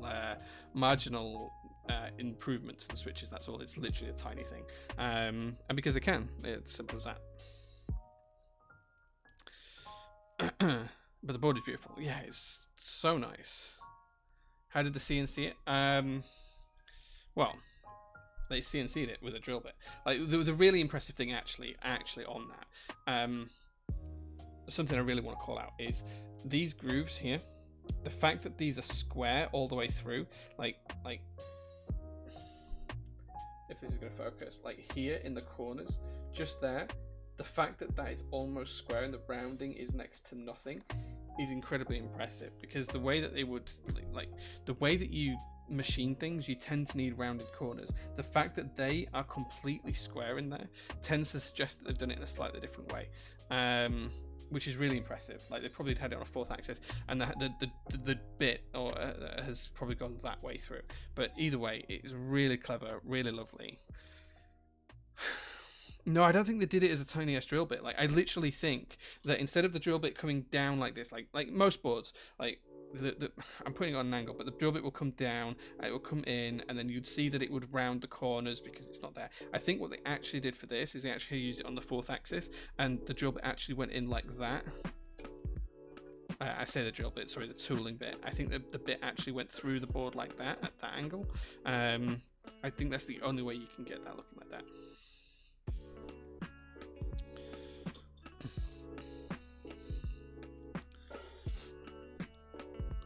I could be completely wrong, but I think that's the only way they could do it. The only other way they could do it is one of the disc cutters that you can get in them, which you see for cutting grooves in vertical. So you have a block, and you want to score a groove through it, so you want to cut that groove into it. You can actually get a kind of like a disc that goes on the end, and it would come down and then into the part, and then cut the groove out. I don't have anything round to show you with, but like if this was the disc, so what you do is it would come down, it would cut into the part, and it would go backwards and forwards, and then it would come away, and then you'd kind of be left with a groove in that part. That's another way of doing it as well, but I don't think that's how they did this. I think that they pretty much used the 4th axis and did it that way. Like, there's multiple ways you can machine it, but that's the only way I can think of to get these as square as they are. I can't think of any other way. And of course I have no proof either way of that, but I suspect that what they did is they did like a pass, and gradually kept getting it deeper and deeper, which is a lot of machining on 1, 2, 3, 4 parts if you think about it. And I suspect that they actually milled this shape in first, so they would have probably milled this shape in and then done these cuts, because trying to do that on these, it would have led to vibration. Like, these feel stiff as anything, but when you've got that amount of power running through it, they'll probably vibrate. So I suspect that that angle was actually done first, and then the slats were cut. But hey, I have no idea if that's right or not. I'm just, if I was going to program it, that's the way I'd be looking at doing this board. But again, I'm not a CNCer, I'm just a hobbyist, and I have no idea in reality. But I suspect that that's how it was done.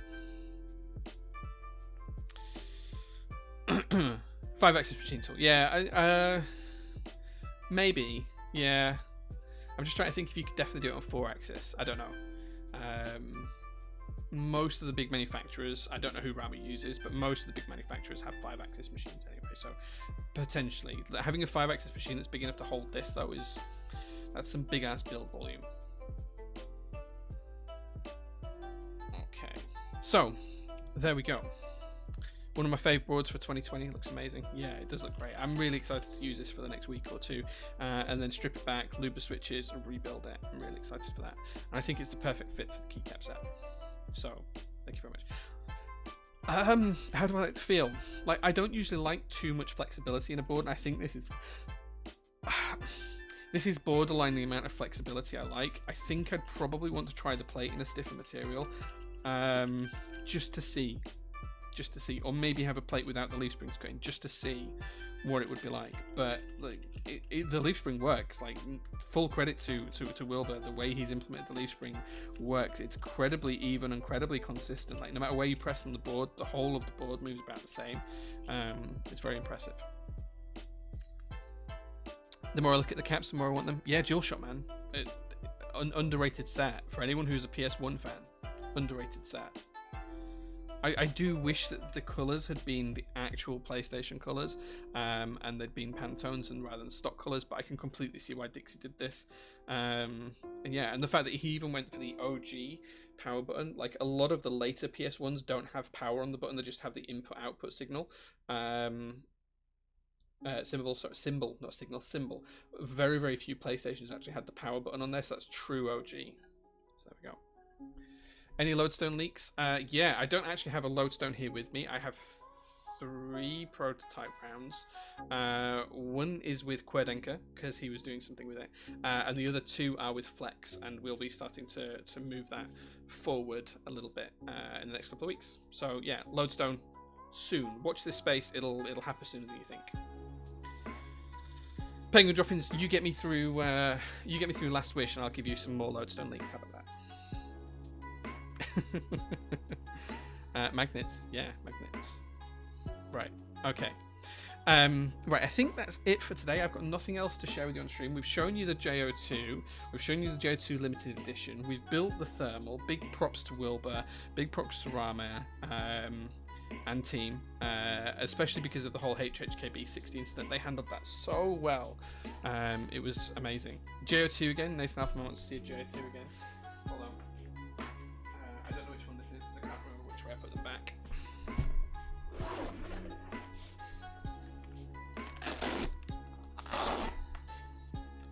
Let's see. This is the limited edition.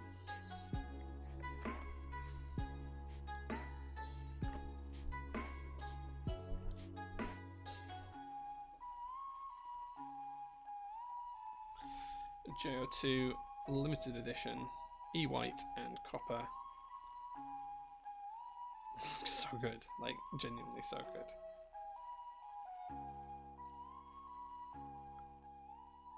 Build stream next week, yeah, absolutely. Nathan Alphaman, next Sunday, or I might try and do it midweek if I can, because I've got a couple of J-02s I can build. But if not, then I'm definitely building one next week because I do have a customer's one to build. So Nathan, if you know Fatboy Carney, who did GMK Copper, he has one of these boards that's in my warehouse right now. I'm going to build it for him. So there's going to either be his or mine on stream depending on when. So there'll be at least 2 build streams of the limited edition coming up soon. So yeah.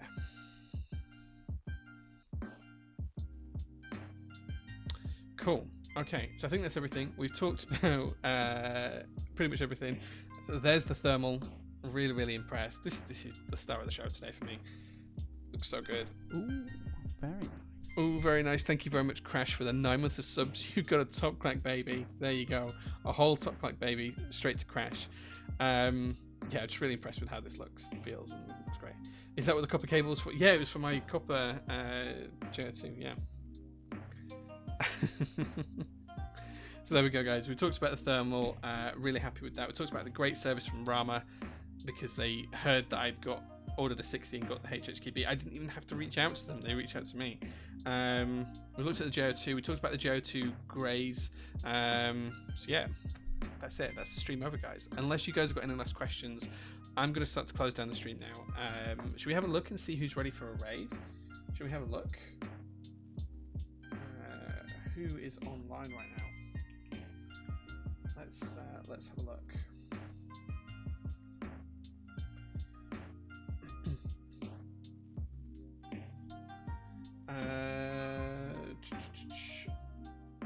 Stash is online. We haven't raided Stash for a while, and Stash is actually going to build my grey one. So let's should we raid Stash?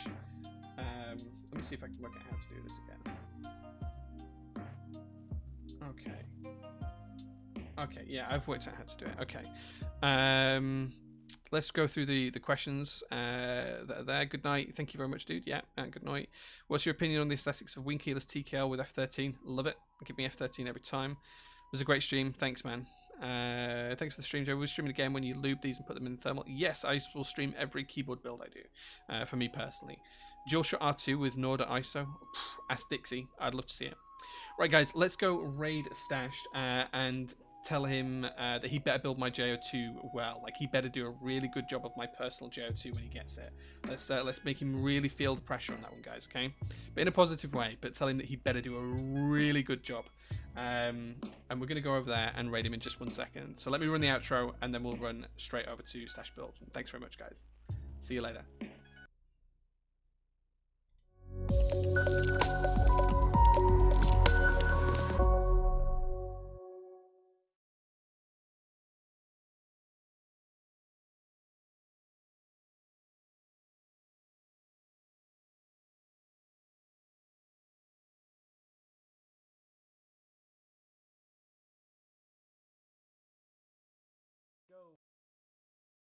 Thank you for the raid. I appreciate that.